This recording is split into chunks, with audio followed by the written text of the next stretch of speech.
नमस्कार साथियों, आप सभी का स्वागत है सेवार सिविल सर्विसेज में। मेरा नाम है आयुष खटियार। आज बहुत देखिए ऐतिहासिक दिन है। ऐतिहासिक दिन इसलिए क्योंकि हमने आपने मिलकर जो एक परिवार बनाया था सेवार सिविल सर्विसेज का, उसका आज है 100वां लेक्चर। इस चैनल पे आप ये 100वां लेक्चर देखने वाले हैं और आज हम शुरुआत कर रहे हैं केंद्रीय बजट की, यूनियन बजट 2024-2025 की। एक बात। दूसरी बात ये, इस बजट को देखिए पूरे यूट्यूब में मैं देख रहा था बहुत अच्छी तरीके से कि कोई ऐसा शायद मुझे ऐसा इंसान मिल जाए, कोई ऐसा चैनल मिल जाए या कोई ऐसी चीज़ मिल जाए जहाँ पे जो ये बजट है, बजट देखिए बहुत बड़ा आता है, उसको कंसाइज करके बहुत छोटे छोटे पार्ट में आप देखते होंगे, कोई पीडीएफ आपको मिल जाती होगी। इवन दो भारत सरकार भी जारी करता है, आपका फाइनेंस मिनिस्ट्री भी जारी करती है ऐसी, और पीआईबी के भी बहुत सारे डेटा आते हैं। लेकिन मैं एक चीज़ देख रहा था यूट्यूब के ऊपर कि ऐसी कोई चीज़ मुझे मिले जो ये बताए कि जो एग्ज़ाम में आपके यूपी पीसीएस प्रीलिम्स हो या रिव्यू ऑफिसर हो या ऐसे जो यूपी पीएससी के जो एग्ज़ाम होते हैं, उन सब चीज़ों को ध्यान में रख के उस बजट को क्रिटिकली एग्जामिन करके और उसको ठीक से समझाया जा सके। लेकिन अनफॉर्चुनेटली मुझे ऐसा कुछ मिला नहीं। इसलिए मैंने आपको टेलीग्राम पे एक चीज़ बताई थी कि मैंने 7 वर्षों के पिछले 7 वर्षों के यूपी पीसीएस का प्रीलिम्स और रिव्यू ऑफिसर दोनों के पेपर मैंने ठीक से देखे। इसके बाद में मैं ये वीडियो बना रहा हूँ। एक बात। दूसरी बात ये है कि वीडियो जो आपको जो क्वेश्चंस हैं पिछले 6-7 वर्षों के, उसके मैं क्वेश्चंस आपको टेलीग्राम वाले लिंक पे डाल दूंगा, आप जाके देख लेना। और जब वो पेपर आप देखेंगे, जब वो क्वेश्चंस आप देखेंगे, तब आपको ऐसा महसूस होगा कि यही तरीका है। बजट बहुत बड़ा आता है, बहुत लेंदी होता है। बजट को समझ पाना या समझा पाना ये भी अपने आप में एक डिफ़िकल्ट पार्ट है। ठीक है, तो चलिए यहाँ से मैं शुरुआत कर रहा हूँ। अच्छा, एक बात और है, क्योंकि अब हम लोगों ने एक परिवार बनाया है 6500 लोगों का और ये 100वां लेक्चर है, तो आप क्या ये सब देखिए, जो भी आज के दिन इस चैनल पर है या जो भी इस चैनल को हासिल हुआ है, वो उसमें आपकी भूमिका बहुत महत्वपूर्ण है। और मैं तो बहुत दिल से आभारी रहूँगा, आपका हमेशा रहूँगा। और जो आप लोग इतना प्यार देते हैं, बहुत सारे लोगों का उसमें हाथ है, आप सभी लोगों का उसमें हाथ है। ठीक है, तो चलिए आज मैं शुरुआत कर रहा हूँ केंद्रीय बजट 2024-2025 की। और इसको शुरुआत करने से पहले मैं 3 चीज़ों में बजट को मैं तोड़ूंगा। ये जो लेक्चर है ये पार्ट 1 होगा इसका, और इसको अगर आपने देख लिया तो आज के बहुत सारे लोग बोलते हैं आज के बाद आप बजट भूलेंगे नहीं, लेकिन जो मैं बता रहा हूँ उसको ध्यान में रखिए। उतनी चीज़ें अगर आपने सीख ली, इसके बाद बजट आपसे बाहर नहीं जाएगा। तो देखिए, बजट को हम लोग 3 तरीके से पढ़ेंगे। एक बात, बेसिक बजट की मैं बात करूँगा। बेसिक बजट मतलब बजट क्या होता है, बजट में क्या क्या चीज़ें शामिल हैं, कौन कौन सी मदें शामिल हैं, कौन कौन से इनकम के सोर्सेस हैं, कहाँ कहाँ पे उसका एक्सपेंडिचर हो रहा है। ठीक, ये सारी सब बातें हम लोग करेंगे। क्या महंगाई रही है, क्या जीडीपी पे उसका परसेंट रहा है, क्या जो उसके घाटे हैं, मतलब जो रेवेन्यू घाटा होता है या फिजिकल डिफिसिट जिसको बोलेंगे। ठीक है, ऐसे बहुत सारे डिफिसिट होते हैं, उन सारी चीज़ों को हम लोग देखते हुए चलेंगे। एक तो ये वाला पार्ट हो गया। दूसरे पार्ट पे हम लोग आएंगे योजनाओं पे। ठीक है, विभिन्न योजनाएं जो इसमें जारी की गई हैं, उन सारी चीज़ों को हम लोग देखेंगे। और फिर तीसरे नंबर पे हम लोग आएंगे जो नई योजनाएं हैं या रिन्यूअल उनका किया गया और अदर फैक्ट्स। तो अब आप जब मैं पेपर देख रहा हूँ, लगातार जब मैं पेपर देख रहा हूँ 7-8 वर्षों के, तो मुझे ये चीज़ अनुभूति हुई इस चीज़ की कि ये जो पेपर में जो क्वेश्चंस आपके सामने आते हैं वो 3 ही चीज़ों में डिवाइड होते हैं। आइदर वो योजनाओं पे रिलेटेड, करंट से अगर बजट से आया योजनाओं पे चला जाएगा, या इधर उधर के जो फैक्ट्स होते हैं उन पे चला जाएगा, या जो बेसिक बजट पे कोर बजट है उसी के आसपास ये घूमेगा। ठीक है, तो मैं इसको भी 3 ही तरीके से मैं बांट के चलूंगा और यही एक बेहतर तरीका था, नहीं तो मैं इसका एक वीडियो प्रॉपर बना सकता था। ठीक, अब आ जाता हूं मैं इस बार। अच्छा, 2024 का जो साल है ये बहुत ऐतिहासिक साल है, क्योंकि यहाँ पे इस साल में आपने देखा 2 बजट आए। एक बजट था इंटरिम बजट और दूसरा बजट था यूनियन बजट। यूनियन बजट 23 जुलाई को पटल पर रखा गया, जो आपका संसद का पटल है 23 जुलाई को फाइनेंस मिनिस्टर ने रखा, जबकि इंटरिम बजट चुनाव से पहले आया था। अच्छा, दोनों बजट में अंतर क्या है, एक चीज़ आपको हो सकता है कभी ये पूछ लिया जाए, मैं आपको जल्दी से बताते हुए चलूंगा। देखिए, जो इंटरिम बजट है वो हमेशा याद रखनी ना, टेम्परेरी बजट होता है, और ये अक्सर कब आता है, जब सरकार के पास में टाइम कम होता है। पूरे साल का ये बजट पूरे साल का नहीं होता है, पूरे साल का मतलब कुछ महीनों का होगा, ये पूरे साल का बजट नहीं होगा। जबकि यूनियन बजट जो होता है, जिसको हम फुल बजट भी कहते हैं, वो पूरे साल का बजट होता है। अच्छा, एक तो अंतर ये हो गया। दूसरे अंतर की अगर मैं बात करूं तो दूसरा अंतर ये है कि जो आपका इंटरिम बजट है वो टेम्परेरी चीज़ों पे होता है, टेम्परेरी प्लान्स होते हैं, कुछ महीनों का खर्च चलाने की बात होती है, उसका लेखा जोखा यहाँ पे दिया जाता है और कोई बड़ी योजना की घोषणा इसमें नहीं की जाती है, या कोई बड़ा परिवर्तन आपको नहीं नजर आएगा, ठीक है, या टैक्स रिजीम में बहुत बड़ा परिवर्तन आपको अगर देखने को यहाँ पे नहीं मिलेगा, या कोई बहुत बड़ी योजना नहीं चलाई जाएगी। दरअसल बेसिक अवधारणा आप ये समझिए, अगर कोई चुनाव होने वाला है लोकसभा का और ऐसा चुनाव से पहले जो बजट आने वाला है उसमें कुछ टाइम तक, जब चुनाव हो जाएगा उसके बाद एक नया बजट आएगा, उसको बोलेंगे फुल बजट या यूनियन बजट, उससे पहले के बजट को बोलेंगे इंटरिम बजट, ठीक है, अंतरिम बजट जिसको बोलते हैं। वो कुछ टाइम पीरियड के लिए अंतरिम बजट होगा और उसमें केवल उसी टाइम पीरियड को ध्यान में रखा जाएगा जब तक नई सरकार बन नहीं जाती, तब तक के लिए उसका कुछ वित्तीय लेखा जोखा होगा, उसकी यहाँ पे बात की जाएगी। इसके बाद जो बचे हुए टाइम पीरियड के लिए जो होगा, जो पूरे साल के लिए होगा, वो होगा फुल बजट। फुल बजट का मतलब यूनियन बजट, जिसकी मैं चर्चा यहाँ पे करने वाला हूँ। अच्छा, एक बात और महत्वपूर्ण, अगर आप देखेंगे तो यूनियन बजट सबसे महत्वपूर्ण ही होता है, इंटरिम बजट में कुछ भी ऐसा महत्वपूर्ण नहीं होता। इंटरिम बजट को आगे इसी में फॉरवर्ड करने की कोशिश की जाती है, ठीक। अब तो आपको समझ में आ गया, इस साल दो बजट आए, चुनाव हुआ, बीजेपी फिर से जीती और बीजेपी में ही निर्मला सीतारमण जी ने एक और बजट पेश किया जो यूनियन बजट है। अच्छा, अब कुछ बेसिक अवधारणा है, कुछ बेसिक बातें हैं जिन चीज़ों को हमें समझ लेना चाहिए।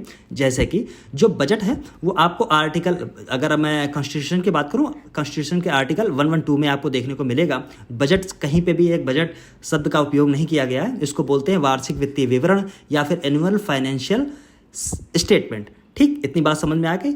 अच्छा, अब जैसे कुछ बेसिक बातें हैं, जो बजट होगा वो कब से कब तक का होगा, तो हमेशा याद रखना 1 अप्रैल से, ये फाइनेंशियल ईयर है, 1 अप्रैल से 31 मार्च तक का यहाँ पे लेखे जोखे की बात की जाएगी, ठीक। इतनी बात समझ में आ गई आपको। अच्छा, जो ये बजट आता है ये एक विधेयक के रूप में आता है, यहाँ पे मैंने लिखा नहीं है, मुझे याद आ गया तो मैं बताने की कोशिश कर रहा हूँ। एक विधेयक के रूप में आता है और वो होता है वित्त विधेयक। कौन सा होता है?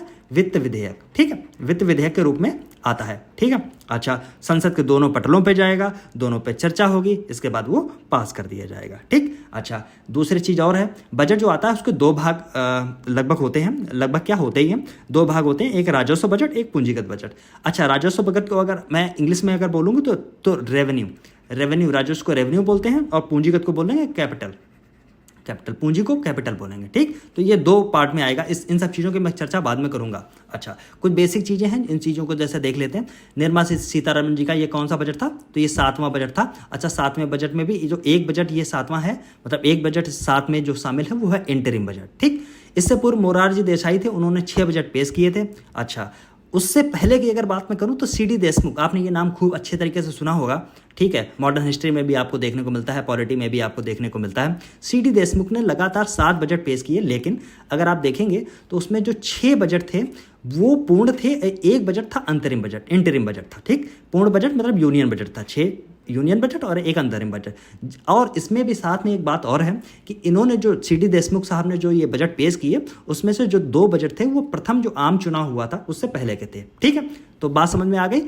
टोटल 7 उनके थे, 7 में से अगर आप देखेंगे तो जो 2 थे वो आम चुनाव से पहले थे, जबकि 5 जो थे वो आम चुनाव के बाद में, ठीक है। 52 में जो 51-52 के आम चुनाव हुए, इसके बाद में उन्होंने 5 बजट पेश किए और एक बजट इनका भी अंतरिम था। तो एक बात और है, पहली महिला ऐसी बनी है जिन्होंने 7 बजट पेश किए हैं, याद रख लेना, पहली महिला ऐसी बनी है जिन्होंने 6 बजट पेश किए हैं, ये भी बड़ी बात है अपने आप में, ठीक। तो 6+1 है, इस बात को आप समझ गए होंगे, ठीक। अच्छा, इस बार का जो बजट है 2024-25 का अनुमानित GDP जो है उसकी ये है, ये देखिए, ये पढ़िए, ठीक है, 3,26,36,912 करोड़, यहाँ लाख हटा दीजिए, इतनी इसकी GDP है, जो फाइनेंशियल ईयर 23-24 से 10.5% अधिक है। ये डेटा महत्वपूर्ण है, ये भी महत्वपूर्ण था, ये भी इंपॉर्टेंट था, ठीक। अच्छा, अब जब बात होती है बजट, तो बजट कुछ बेसिक चीज़ें मैं आपको रिलेट कराता हूँ, उससे शायद आपको चीज़ें बेहतर समझ में आए। कुछ बेसिक चीज़ें ये हैं, जब भी कभी आप घर में कोई ऐसी नई चीज़ लेने की बात करते हैं, घर में कभी भी आपके बात होती होगी कि चलो अच्छा एक फ्रिज ले लेते हैं, इस बार हमारा फ्रिज पुराना हो गया, या हमारे यहाँ घर में फ्रिज नहीं है, या मान लीजिए TV नहीं है हमारे यहाँ, या TV मेरी पुरानी हो गई, एक TV ले लेते हैं। तो आपके माँ बाप हमेशा ऐसी बातें कहते हुए, देखते हुए मिलते होंगे कि यार मेरा बजट अलाउ नहीं कर रहा है, ठीक, बजट मेरा अलाउ नहीं कर रहा है। इस बात का क्या आशय हुआ? इस बात का आशय ये हुआ कि जो हमारे पास पैसा है, जो हमारे पास खर्च की जो हमने सीमा रेखा तय की गई है, वो उस चीज़ों से बाहर चला जाएगा, उसे हम अफोर्ड नहीं कर सकते। ठीक है, उसको हम अफोर्ड नहीं कर सकते।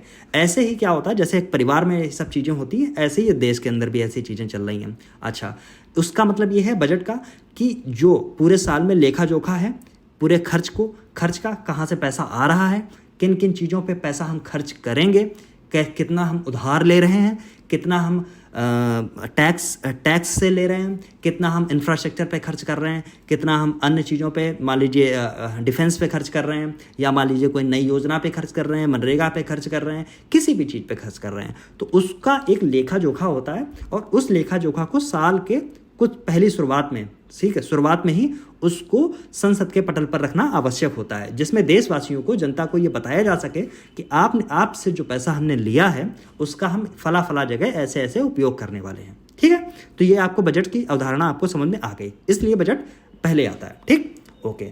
अच्छा, इस बजट में आप एक चीज़ ज़रा ध्यान रखेंगे कि बजट में ये कुछ इंपॉर्टेंट चीज़ें हैं, इनको आप रट लेना, बिल्कुल ऐसे ही रट लेना जैसे मैंने लिखी हुई हैं यहाँ पे। इन बजट को इन सब चीज़ों पे कैसे रटेंगे आप? इन सब चीज़ों को आप ध्यान रखेंगे। जैसे बजट में 4 समूहों की बात की गई है, 4 समूहों पर ज़्यादा इंपॉर्टेंट जो है उस पर ज़्यादा ध्यान केंद्रित किया गया। जैसे कि कभी आप पढ़ते हैं ना, पहली पंचवर्षीय योजना में किस पे ध्यान था? एग्रीकल्चर पे ध्यान था, फिर इंडस्ट्री पे ध्यान था। ऐसे करके जो ये वाला बजट है, इसमें कुछ समूह हैं, उन पे ज़्यादा ध्यान केंद्रित किया गया, और उन समूहों में ये 4 हैं। एक है युवा, यूथ, महिलाएं, विमेन, और गरीब और किसान। तो आप इसको कैसे याद करेंगे? तो याद कर लेना, युवा महिलाओं की बात हो रही है, युवा महिलाओं की बात हो रही है, और गरीब किसान की बात हो रही है। कौन? किसान हमेशा गरीब ही होता है, ठीक, याद कर लेना। और युवा महिला की बात हो रही है, तो इनको सबको जब आप याद करेंगे वहाँ पे अगर आ जाएगा तो सेग्रीगेट कर लेंगे, युवा, महिला, गरीब, किसान। ठीक है, 4 चीज़ों को इनमें फोकस किया गया। अच्छा, बजट का जो केंद्र है, मतलब बजट में जो पैसा खर्च किया जाएगा, या जो सेक्टर्स पे, जिन सेक्टर्स पे पैसा खर्च किया जाना है, उसके कुछ केंद्र हैं, उसके कुछ मुख्य विषय हैं, वो यहाँ पे हैं, वो यहाँ पे लिखे। जैसे एक रोजगार है, दूसरा है कौशल प्रशिक्षण या कौशल विकास, मतलब स्किलिंग की यहाँ पे बात हो रही है, एम्प्लॉयमेंट की बात हो रही है, MSMEs की बात हो रही है, ठीक है, मध्यम और जो स्मॉल एंटरप्राइजेज होते हैं, ठीक है, उनकी बात हो रही है, और फिर यहाँ पे मिडिल क्लास की बात हो रही है। इन चार चीज़ों पे ध्यान केंद्रित करना है, क्योंकि भारत में आबादी बहुत ठीक ठाक बढ़ रही है, रोजगार का मुद्दा लगातार बना हुआ है। दूसरी बात है, रोजगार जो है, ऐसे मैं याद कराता हूँ आपको, वो कौशल प्रशिक्षण जब तक आपके पास नहीं होगा तब तक रोजगार नहीं होगा आपके पास स्किलिंग, जब तक आपके पास स्किल नहीं होगा, जब तक आपका स्किल डेवलपमेंट नहीं होगा, तब तक आपको एम्प्लॉयमेंट नहीं मिलेगा, जब तक आप रोजगार आपको नहीं मिलेगा। एक बात। दूसरी बात, अगर आपको रोजगार मिल गया है तो आप रोजगार कैसे मिलेगा? वो आप चले जाएंगे MSMEs में आप नौकरियां करेंगे, ठीक है। और ये सब कौन लोग हैं जिनको नौकरियां चाहिए, जिनको कौशल प्रशिक्षण चाहिए, जिनको रोजगार चाहिए, ठीक है, जो मध्यम वर्गीय जो MSMEs हैं उनमें जो काम करेंगे, वो कौन से लोग हैं? तो वो मिडिल क्लास लोग हैं, ठीक। तो आप आपको चारों चीज़ें याद रखी, मुझे मालूम है कि अब आप भूलेंगे नहीं, ठीक, मेरी बात आपको याद आ जाएगी, और ये महत्वपूर्ण है। मैं एक बात और आपसे कह के चलता हूँ कि ये महत्वपूर्ण है, ठीक है। अच्छा, फिर है बजट की 9 प्राथमिकताएं, 9 प्रायोरिटीज ऑफ बजट, इनको भी आपको रखना है। अच्छा, एक बात ये है, जितनी भी आप योजना देखेंगे, जो खर्च देखेंगे, वो इन्हीं सेक्टर्स पे खर्च किया गया है, ठीक। किस सेक्टर्स पे? इन्हीं सेक्टर्स पे। ये है 9 प्रायोरिटीज ऑफ बजट, इनको प्रायोरिटी में रखा गया है। इसमें है एग्रीकल्चर, उत्पादकता, अनुकूलता, productivity and resilience in agriculture. दूसरा है रोजगार और कौशल प्रशिक्षण, एम्प्लॉयमेंट एंड स्किलिंग, समावेशी मानव विकास और मानव संसाधन विकास और सामाजिक न्याय, inclusive human resources and development and social justice, ठीक। विनिर्माण और सेवाओं, मैन्युफैक्चरिंग एंड सर्विस सेक्टर की बात हो रही है। शहरी विकास पे ध्यान दिया जाएगा, अर्बन डेवलपमेंट की यहाँ पे बात हो रही है, और ऊर्जा सुरक्षा, एनर्जी सिक्योरिटी, अवसंरचना, इंफ्रास्ट्रक्चर, नवाचार, अनुसंधान और विकास, इनोवेशन, रिसर्च एंड डेवलपमेंट की यहाँ पे बात हो रही है। अगली पीढ़ी के लिए सुधार, नेक्स्ट जनरेशन रिफॉर्म। तो इनको आप 2-3 बार पढ़ेंगे, हो सकता है आपके सामने ऑप्शन में रखा हुआ कि इसमें कौन सा एक शामिल नहीं है, या ये वाली घटना जो हो वो इसमें भी आपके साथ में हो सकती है कि बजट में किन किन चीज़ों पे ध्यान केंद्रित नहीं किया गया। मान लीजिए ऊपर के 3 डाल दिए, ये वाला नहीं डाला, नीचे के 3 डालिए, ये वाला नहीं डाला, ऊपर के 2 डाल दिए और ये वाला डाल दिया, MSME हटा दिया, ऐसे करके आपके सामने हो सकता आ गया।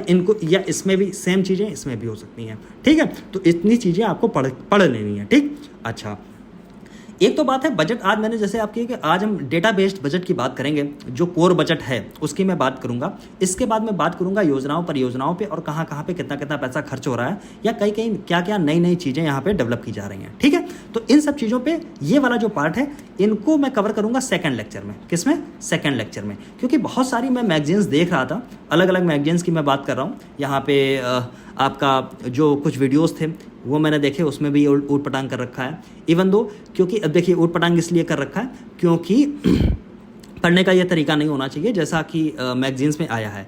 सारी मैगजीन्स में इनको उठा के पहले डाल दिया गया। ठीक, पहले जब तक हम बजट नहीं समझेंगे कि क्या बजट का आकार है, कहाँ से क्या पैसा इतना आ रहा है, कितना, तब तो हम खर्च करेंगे, तब तो मुझे पता होगा, पहले मुझे पता हो मेरी जेब में कितना पैसा आया है, ठीक, या कितना मुझे बनाना है। ठीक है, तो इन सारी चीज़ों को मैं सेकंड उस पर लेके जाऊँगा, क्योंकि हुआ ये है क्योंकि जो PIB ने या जो आपका जो बजट आया था उसमें भी यही ऑर्डर था, इसलिए जो जिस्ट आई थी, बजट के जिस्ट जिसको बोलते हैं सार, उसमें भी यही ऑर्डर था। तो इससे पढ़ाने वालों ने या मैगजीन्स में भी उसको जस का तस उतारा है, बिल्कुल ठीक से ठीक वैसे ही कॉपी पेस्ट करके।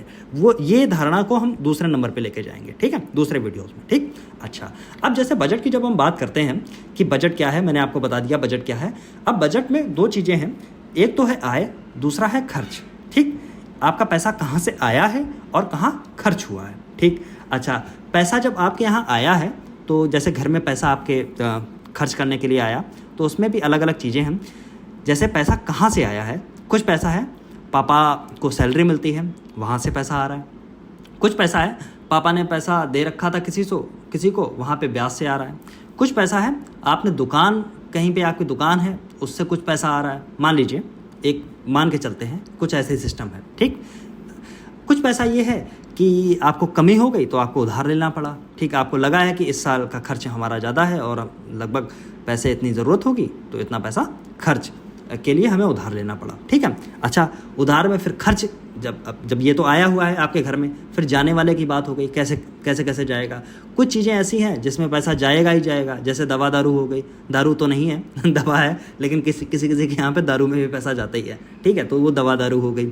और दूसरी चीज़, जब मान लीजिए आपके कपड़े लत्ते हो गए, तो ये आप वर्ड देख रहे हैं, कपड़े और लत्ते, दवा और दारू, दूसरा साथ में लग के आता है। ठीक, तो ये हिंदी का विषय है, इस पर मैं नहीं जाऊँगा। तो ये सब चीज़ें हैं, इस पर मान लीजिए कुछ बेसिक खर्च हो गया। ठीक, अब ये तो खर्च हो गया जो खर्च होना ही है, जो आपके पास लौट के नहीं आएगा। अभी मैं समझाऊंगा, अभी मैं ये भी चीज़ समझाऊंगा। फिर मान लीजिए कुछ चीज़ें हैं, आपके पापा को इस बार एक कार लेनी है, मान लीजिए एक मोटरसाइकिल लेनी है, एक स्कूटर लेनी है, एक साइकिल लेनी है, उस पर पैसा खर्च होना है कुछ। ठीक है, कुछ पैसा इसलिए नई नई चीज़ें आपको करनी है, मान लीजिए कोई नई योजना आपने बना रखी है, कोई नया प्लॉट लेना है, ठीक, उसके लिए आपने पैसा बचा के रखा है। तो ऐसे करके पैसा आता है, पैसा जाता है। ठीक, बिल्कुल इसी तरीके से पैसा बजट में भी होता है, पैसा आता है और पैसा जाता है। तो जब कभी भी हम बजट में पैसा आने और पैसा जाने की जब भी बात करेंगे, तो वहाँ पे दो टर्म आपको देखने को मिलेंगे। ठीक, एक तो टर्म होगा आपके पास राजस्व और पूंजीगत प्राप्तियां, मतलब जो इनकम हो रही है, ठीक, जिसको बोलते हैं रेवेन्यू और कैपिटल रिसीट। अभी मैं समझाऊंगा रेवेन्यू रिसीट क्या होती है, कैपिटल रिसीट क्या होती है। नंबर 2 पे आप देखेंगे राजस्व और पूंजीगत व्यय, मतलब रेवेन्यू और कैपिटल एक्सपेंडिचर। ठीक, ये आय है, ये व्यय है। ठीक, इन्हीं दो में पैसा आपका खर्च होगा। चलो, अब मैं अभी मैं आपको बताता हूँ ये क्या होते हैं। अभी आप 1 मिनट होल्ड रखिए, अभी मैं समझा रहा हूँ आपको पढ़ना क्या क्या है। ठीक, फिर हम लोग दूसरे नंबर पे देखेंगे कि बजटरी डिफिसिट क्या होता है, बजट के घाटे क्या होते हैं। ठीक, कुछ पैसा आया, कुछ पैसा गया, लेकिन फिर कुछ पैसा को हमने उधार भी लेना पड़ा। मान लीजिए हमने देखा कि पैसा तो कम हो रहा है, ठीक, तो हमें उधार लेना पड़ेगा बजट में। तो ऐसे ही भारत सरकार भी उधार पैसा लेती है। और आपको जान के आश्चर्य होगा, सबसे ज़्यादा पैसा जो भारत सरकार के पास में आता है वो उधार का ही होता है। उसमें लाइबिलिटी होती है, उसमें सरकार की देयता होती है, पैसा उधार लेती है। ठीक, तो ये पैसा भी कुछ होता है। अच्छा, कुछ पैसा खर्च भी होता है। ठीक, तो खर्च कैसे होगा, तो उसमें कुछ जैसे ब्याज अदायगी में चला गया, किसी को मतलब आपने पैसा उधार लिया तो उसका ब्याज देंगे, तो ऐसे खर्च भी होगा।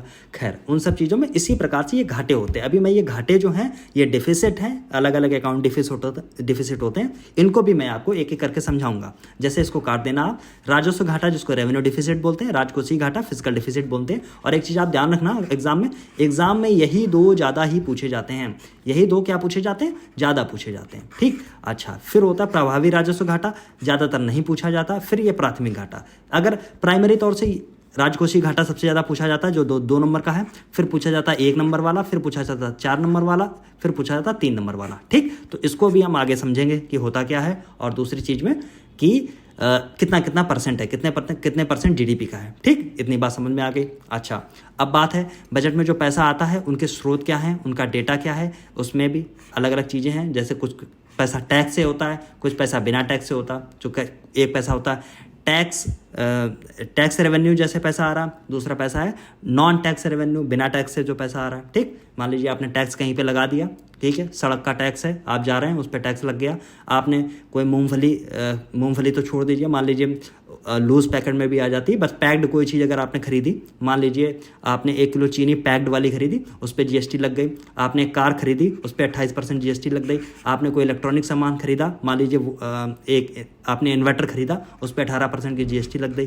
फूड की बात आ रही, बेसिक फूड की बात आ रही, उस पर 5% की जीएसटी लग गई। कोई लग्जरी चीज़ अगर आप खरीद रहे हैं, ठीक, गाड़ी खरीद रहे हैं, एसी खरीद रहे हैं, 18% जीएसटी, तो ये हो गया इनडायरेक्ट टैक्स। फिर टैक्स दूसरे तरीके से डायरेक्ट टैक्स भी होता है, जिसको बोलते हैं आयकर बोलते हैं। ठीक है, इंडिविजुअल से लिया जाता है, आपने जो पैसा कमाया उसके स्लैब रेट हैं, उसके आधार से आपसे पैसा ले लिया जाएगा, तो वो डायरेक्ट टैक्स में आ गया। डायरेक्ट टैक्स में एक और टैक्स आ जाएगा, कौन कौन सा, जिसको बोलते हैं निगम कर, हिंदी में निगम कर बोलेंगे, या उसको बोलेंगे कारपोरेट टैक्स। क्या बोलेंगे, कारपोरेट टैक्स। ठीक, इन सब चीज़ों का भी मैं बताऊंगा, आप बिल्कुल परेशान मत होना, बिल्कुल सारी चीज़ें बताऊंगा। ठीक, फिर पैसे खर्च का स्रोत कैसे होते हैं, जैसे रेवेन्यू पे जो पैसा खर्च हुआ, कैपिटल पर जो पैसा खर्च हुआ, योजनाओं पे अलग अलग पैसा खर्च होगा, विभिन्न मंत्रालयों को पैसा दिया जाएगा, ब्याज की अदायगी की जाएगी, कुछ अनुदान दिया जाएगा। अनुदान का मतलब क्या हो गया, सब्सिडीज दे दी जाएंगी अलग अलग मदों पर।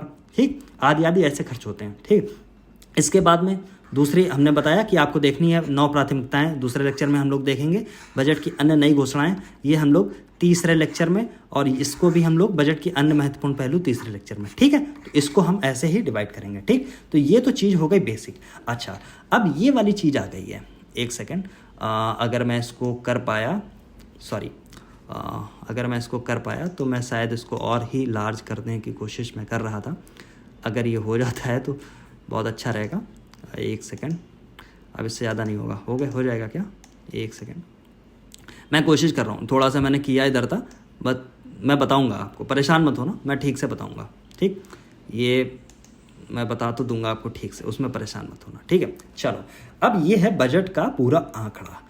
अब कई सारे लोग इसको देख कर डर जाते हैं, तो इसमें डरने वाली कोई बात नहीं है। ठीक, अभी मैं सब समझा दूंगा आपको, और इसके बाद में आप बहुत आराम से देखेंगे। इसमें क्वेश्चन ये नहीं आपके सामने आएगा कि ये पूंजीगत प्राप्तियां कितनी थी बताइए, ठीक, लेकिन क्वेश्चन कैसे आएगा ये मैं आपको अभी बताऊंगा। ठीक, तो चलिए, अब जब मैं कहता हूं कि बजट जो है, बजट का आकार है 48,21,000 करोड़ का। कितना, 48,21,000 करोड़ का। फिर से याद करिए, 48,21,000 करोड़ का। अच्छा, जब इतना बजट का आकार है, तो बजट का आकार का मतलब है इतनी कुल हमारे पास प्राप्तियां होंगी, कुल इतना पैसा हमको प्राप्त होगा, और इतना ही पैसा हम कहीं पे, एक मिनट इसको मैं छोटा कर लेता हूँ, ये बेहतर होगा, आई थिंक ये बेहतर है, ओके, हाँ, मच बेटर।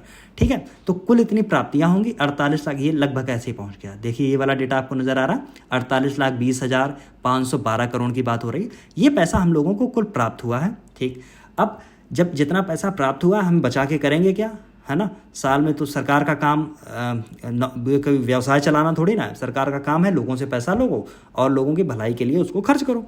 तो इसका मतलब हो गया उतना ही पैसा खर्च करेगी सरकार, कोई पैसा बचाएगी नहीं, हम आप कुछ पैसा बचा के रखेंगे फ्यूचर के लिए। गवर्नमेंट का काम ये नहीं है, गवर्नमेंट एक मिडिल मैन है जो मैनेज करने का प्रयास कर रही है। गवर्नमेंट कोई व्यवसायी इंस्टीट्यूशन नहीं है, राइट, इस चीज़ को आप समझते हैं, कोई व्यवसाय नहीं कर रही है गवर्नमेंट। ठीक, इसीलिए जब कभी भी बात होती है प्राइवेट सेक्टर में कंपनियों के देने की, जैसे रेलवे है प्राइवेट सेक्टर में देने के लिए, तो वहाँ पे एक लॉजिक दिया जाता है भारत सरकार की तरफ से या अन्य सरकारों की तरफ से भी कि गवर्नमेंट का काम है, मतलब व्यवसाय करना नहीं है गवर्नमेंट का काम, कोई इंस्टीट्यूशन ऐसा चलाना नहीं है जिसमें आपको पैसे की बचत करनी है या पैसा खूब कमाना है। गवर्नमेंट का काम ये नहीं है, गवर्नमेंट का काम है पैसा आप कमाइए, आप टैक्स दीजिए, अलग अलग तरीके के टैक्स होंगे, अलग अलग तरीके से गवर्नमेंट के पास पैसा आएगा और उस पैसे को गवर्नमेंट एलोकेट करेगी अच्छे अच्छे सेक्टर में।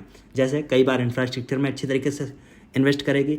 कई बार लोगों की भलाई के लिए, जैसे किसी के पास पैसा नहीं है उसको चलिए दे दिया, क्या दे दिया, स्कॉलरशिप दे दी, ठीक। किसी के पास बिल्कुल पैसा नहीं है उसको खाने के लिए दे दिया, मान लीजिए MDM योजना चला दी, मिड डे मील योजना चला दी बच्चों के लिए, या मान लीजिए निःशुल्क राशन जो वितरण है वो चला दिया। और मान लीजिए अगर और कुछ भविष्य देख रही है इंफ्रास्ट्रक्चर के लिए और बेहतरी के लिए, तो हो सकता है एयरपोर्ट बनाए जाके, हो सकता है हाईवेज बनाए, हो सकता है अलग अलग काम करे, ठीक। तो गवर्नमेंट कैसे भी करके पैसा बचाएगी नहीं अपने पास, पैसा जितना लिया है उतना खर्च करेगी। तो देखिए कुल प्राप्तियां जो गवर्नमेंट को हुई हैं, अभी मत ये ध्यान देना कहाँ से प्राप्तियां हुई हैं, कहाँ से गवर्नमेंट के पास में पैसा आया है, इसको बिल्कुल मत अभी ध्यान देना।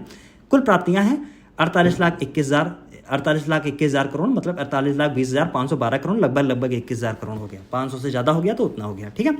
ऐसे ही आपके नंबर 9 पे यहाँ पे लिखा हुआ है, नंबर 9 पे यहाँ पे लिखा हुआ है कुल व्यय, मतलब कुल खर्च कितना हुआ, तो उतना ही खर्च हो गया जितना आया, ठीक। 2024 का डेटा ये है, 2023-24 का ये है, 2023-24 का बजट एस्टीमेट था और ये बजट रिवाइज्ड है, रिवाइज एस्टीमेट, ठीक, जो 23-24 का। अभी मैं बताऊंगा कैसे कैसे चीज़ें बढ़ रही हैं, ठीक। तो यही जो टोटल खर्च है सरकार का, यही होता है बजट का आकार। बजट कितना है, ठीक, बजट कितना है, ठीक। अब आप पहली बात आपको समझ में आ गई, ओके।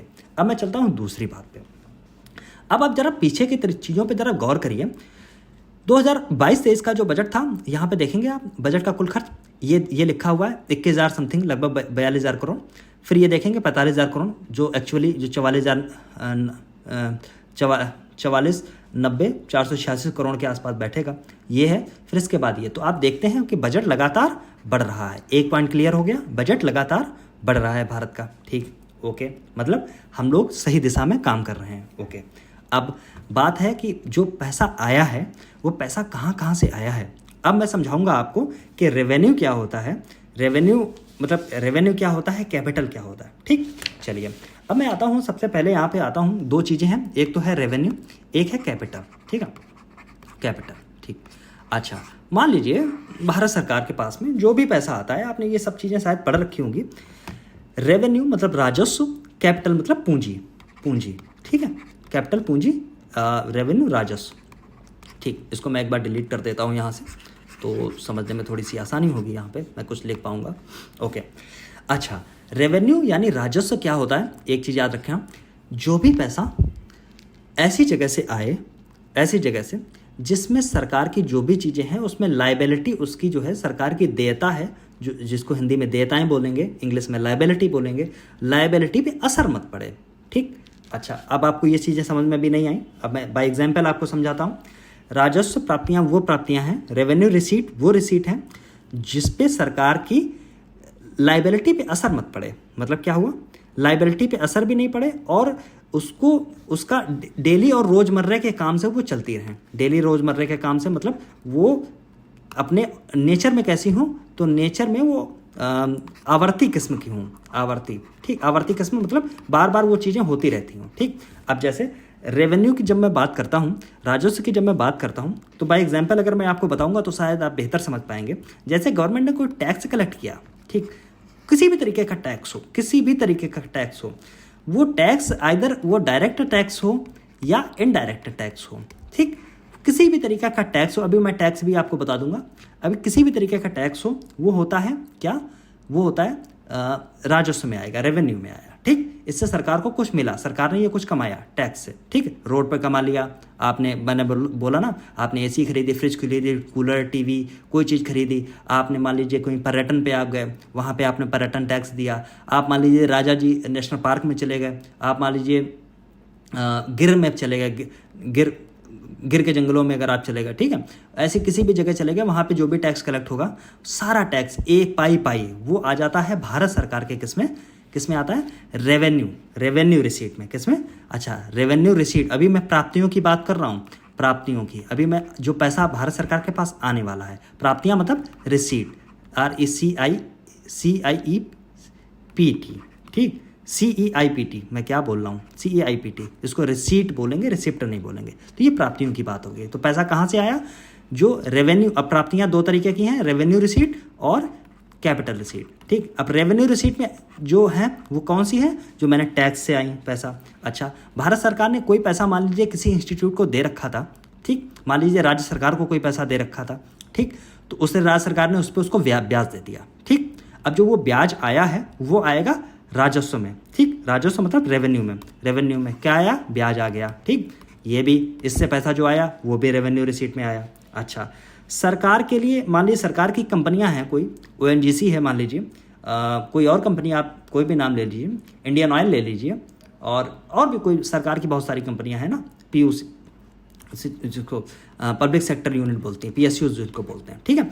तो ये जो भी पैसा कमाएंगे वो किस में जाएगा, राजस्व की, उसमें राजस्व भारत सरकार के राजस्व में हो गया, ठीक। भारत सरकार ने मान लीजिए कोई फीस ले ली, ठीक है, कोई भी फीस ले ली, मान लीजिए आपसे किसी भी तरीके की फीस ले ली वो सारी, या मान लीजिए आपने कोई भारत सरकार के एग्जाम का कोई अगर आपने कुछ भरा है, ठीक है, उसमें कोई पैसा अगर किसी को मिल गया तो वो उसमें चला जाएगा। किसी मान लीजिए कोई जुर्माना लगा दिया, ठीक है, जैसे NLCT है, नेशनल लॉ कंपनी ट्रिब्यूनल है, इसने मान लीजिए अगर कोई जुर्माना लगा दिया, NGT ने मान लीजिए कोई जुर्माना लगा दिया, कोई पैसा गया, मतलब किसी तरीके का पैसा जो सरकार ऐसे बैठे बैठे कमा रही है, सीधे सीधे आ रहा है, तो वो क्या आ गया, कंपनी वो सरकार के राजस्व में आ गया। अच्छा, पूंजी में क्या क्या आएगा, ठीक है, ये भी आमदनी की बात हो रही है सरकार की।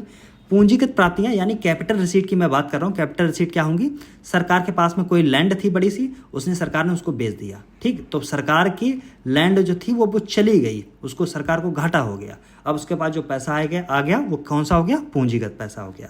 सरकार ने कोई पैसा उधार ले लिया किसी से, मान लीजिए बजट में पैसा कम पड़ रहा, आपके यहाँ भी जैसे बजट में पैसा कम पड़ जाता, पता चला मामा जी से ले लो, मौसा जी से ले लो, या फलाने चाचा जी हैं दूर के उनसे ले लो, या मान लीजिए पड़ोसी आपका भाई है उससे ले लिया, पड़ोसी से ले लिया, किसी से ले लिया, तो वो क्या हो गया, वो हो गया कैपिटल रिसीट, ठीक, पूंजीगत प्राप्तियाँ, ठीक है।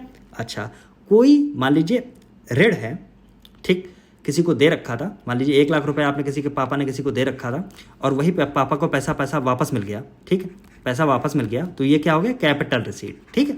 अब आपको समझ में आ गया रेवेन्यू रिसीट कौन सी होती है, कैपिटल रिसीट कौन सी होती है, राजस्व प्राप्तियां कौन सी होती हैं और पूंजीगत प्राप्तियां क्या होती हैं।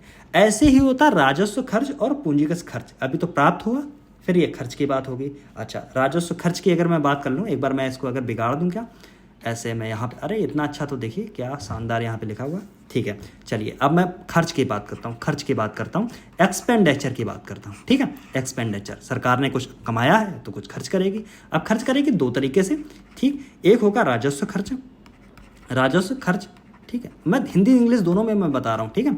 एक है पूंजीगत खर्च, ठीक है, मैं जल्दी लिख रहा हूँ, आप पढ़ ले रहे होंगे, ठीक है। इसको मैं बोलूँगा रेवेन्यू एक्सपेंडिचर और इसको बोलूँगा कैपिटल एक्सपेंडिचर, ठीक है, ये हो गया। अच्छा, एक चीज़ है इसमें भी सेम चीज़ लागू होगी, जैसे राजस्व व्यय में कौन से खर्चे जाएंगे, राजस्व खर्च में कौन से खर्चे जाएंगे, जैसे कि मान लीजिए कोई परिसंपत्तियाँ हैं या मतलब परिसंपत्तियाँ हैं वो अप्रभावित रहें, मतलब सरकार की कोई परिसंपत्तियाँ हैं वो अप्रभावित रहें। मान लीजिए रेलवे इंफ्रास्ट्रक्चर है उसमें कोई विकास नहीं हुआ, कोई सड़क है उसमें कोई विकास नहीं हुआ, कोई भी पोर्ट है उसमें कोई विकास नहीं हुआ, जो पैसा आया लोगों के खर्च में चला गया, ठीक, समझ गए, ठीक है। अच्छा, वो अप्रभावित, ना कमी आई ना उसमें बढ़ा, जैसे कि ये जैसे कौन सा पैसा होता है, जैसे कोई लोक कल्याण के लिए कोई पैसा दे दिया। लोक कल्याण मतलब मान लीजिए जैसे अभी मैंने आपको बताया किस में खर्च हो गया, मान लीजिए स्कॉलरशिप दे दी, ठीक है, स्कॉलरशिप दे दी, ठीक है। अच्छा, नंबर 2 पे मान लीजिए अगर किसी को जैसे कि मान लीजिए ये फ्री जो राशन योजना है, मान लीजिए इसमें जो पैसा चला गया वो लोक कल्याण में चला गया।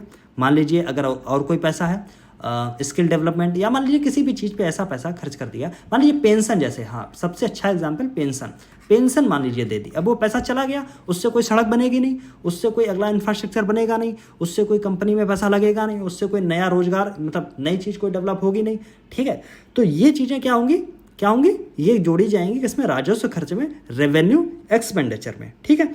अभी इसमें क्या होगा, जैसे कोई आर्थिक सहायता दे दी, मान लीजिए कोई अगर एग्जाम्पल में ले लूँ, किसी को मान लीजिए आर्थिक सहायता दे दी, कोई निर्धन व्यक्ति है उसको पैसा दिया गया निर्धनता के लिए, मान लीजिए 500 रुपये प्रति महिला को, अलग अलग गवर्नमेंट में अलग अलग योजनाएं हैं, अलग अलग स्टेट में, हर वृद्धावस्था जैसे योजना है, वृद्धावस्था में 1000 रुपये मिलने लगे। मान लीजिए जो बेरोजगार हैं उनको पैसा दिया जाना है, बेरोजगारी भत्ता 12,000 रुपये पर साल, ठीक, तो ये भी उसी में आ जाएगा, ठीक है। आपको समझ में आ रहा, इससे कुछ बदला नहीं, इससे कुछ ऐसी चीज़ डेवलप नहीं हुई जो भारत सरकार को और मजबूत करती हो, देश को और मजबूत करती हो, उसके कैपिटल में, उसकी परिसंपत्तियों में, ठीक, उसकी मतलब उसकी उसकी क्या बोलते हैं, बैकबोन में, ठीक। अच्छा, लेकिन एक चीज़ आप जब जैसे यूपीएससी यहाँ पे आपको फंसाता है, ठीक। यूपीएससी ऐसे पूछेगा, इन जो पैसे को खर्च किया जा रहा है राजस्व खर्च पे, ये जो पैसा है ये इकोनॉमी को बूस्ट नहीं करता है। तो अब जो लोग इतना पढ़ के जाते हैं उनको हाँ लगता है कि ये तो सब पेंशन में पैसा चला गया, इकोनॉमी को कैसे बूस्ट करेगा, सब बेकार हो गया। इंफ्रास्ट्रक्चर में बना देते, रेलवे बना देते, नई ट्रेन चला देते, नया हाईवे बना देते, नए विमान बना देते, नई मिसाइल बना देते। मतलब मिसाइल तो मैं नहीं बोलूँगा, मान लीजिए नई ऐसी कोई भी चीज़ बनाते, नई कंपनियाँ, नई कोई पब्लिक सेक्टर यूनिट बना देते, ठीक है, नया कोई रेलवे कारखाना बना देते, ऐसी कोई भी चीज़ बना देते तो वो इकोनॉमी को बूस्ट करता। लेकिन ऐसा नहीं है। हमेशा आप याद रखेंगे, जो पैसा पेंशन में भी मान लीजिए दिया गया तो अल्टीमेटली वो मार्केट में घूमेगा, मार्केट में सर्कुलेट करेगा, ठीक है, मार्केट में सर्कुलेट करेगा तो और इकोनॉमी बूस्ट होगी। तो यहाँ पे देखिए, जब कभी भी यूपीएससी पूछती है आपसे ऐसे आपके यूपीपीसीएस नहीं पूछती है जल्दी, ठीक, या अन्य कोई पब्लिक सर्विस कमीशन ऐसा नहीं पूछता है, ऐसे पूछेगा यूपीएससी आपसे, ऐसे घुमाने का प्रयास करेगा। वैसे मैंने देखा है बहुत सारे लोगों ने एग्जाम में, मैगजीन में एक जैसे LTCZ है, ठीक, LTCG है, दरअसल लॉन्ग टर्म कैपिटल गेन, इसकी खूब चर्चा हुई है, ठीक, संसद में भी खूब चर्चा हुई थी। अब ये जो क्वेश्चन है, ये क्वेश्चन यूपीपीसीएस के लिए नहीं बना है, आ जाए तो बड़ी हैरानी होगी मुझे, लेकिन ये क्वेश्चन यूपीएससी हो सकता है अगले साल जरूर पूछ ले, ठीक, बहुत महत्वपूर्ण है। अब इस पर चर्चा मैं नहीं करूंगा क्योंकि ये उतनी उसकी ज़रूरत नहीं है, थोड़ी सी चीज़ है, इस पर मैं बताऊंगा। ऐसे है पूंजीगत खर्च, ठीक। अब पूंजीगत खर्च में क्या होगा, पूंजीगत व्यय में क्या होगा, जैसे जिसमें परिसंपत्तियां प्रभावित होती हैं, जिसमें बढ़ती हैं और उत्तरदायित्व तो कम होते हैं, लायबिलिटी कम होती है, ठीक।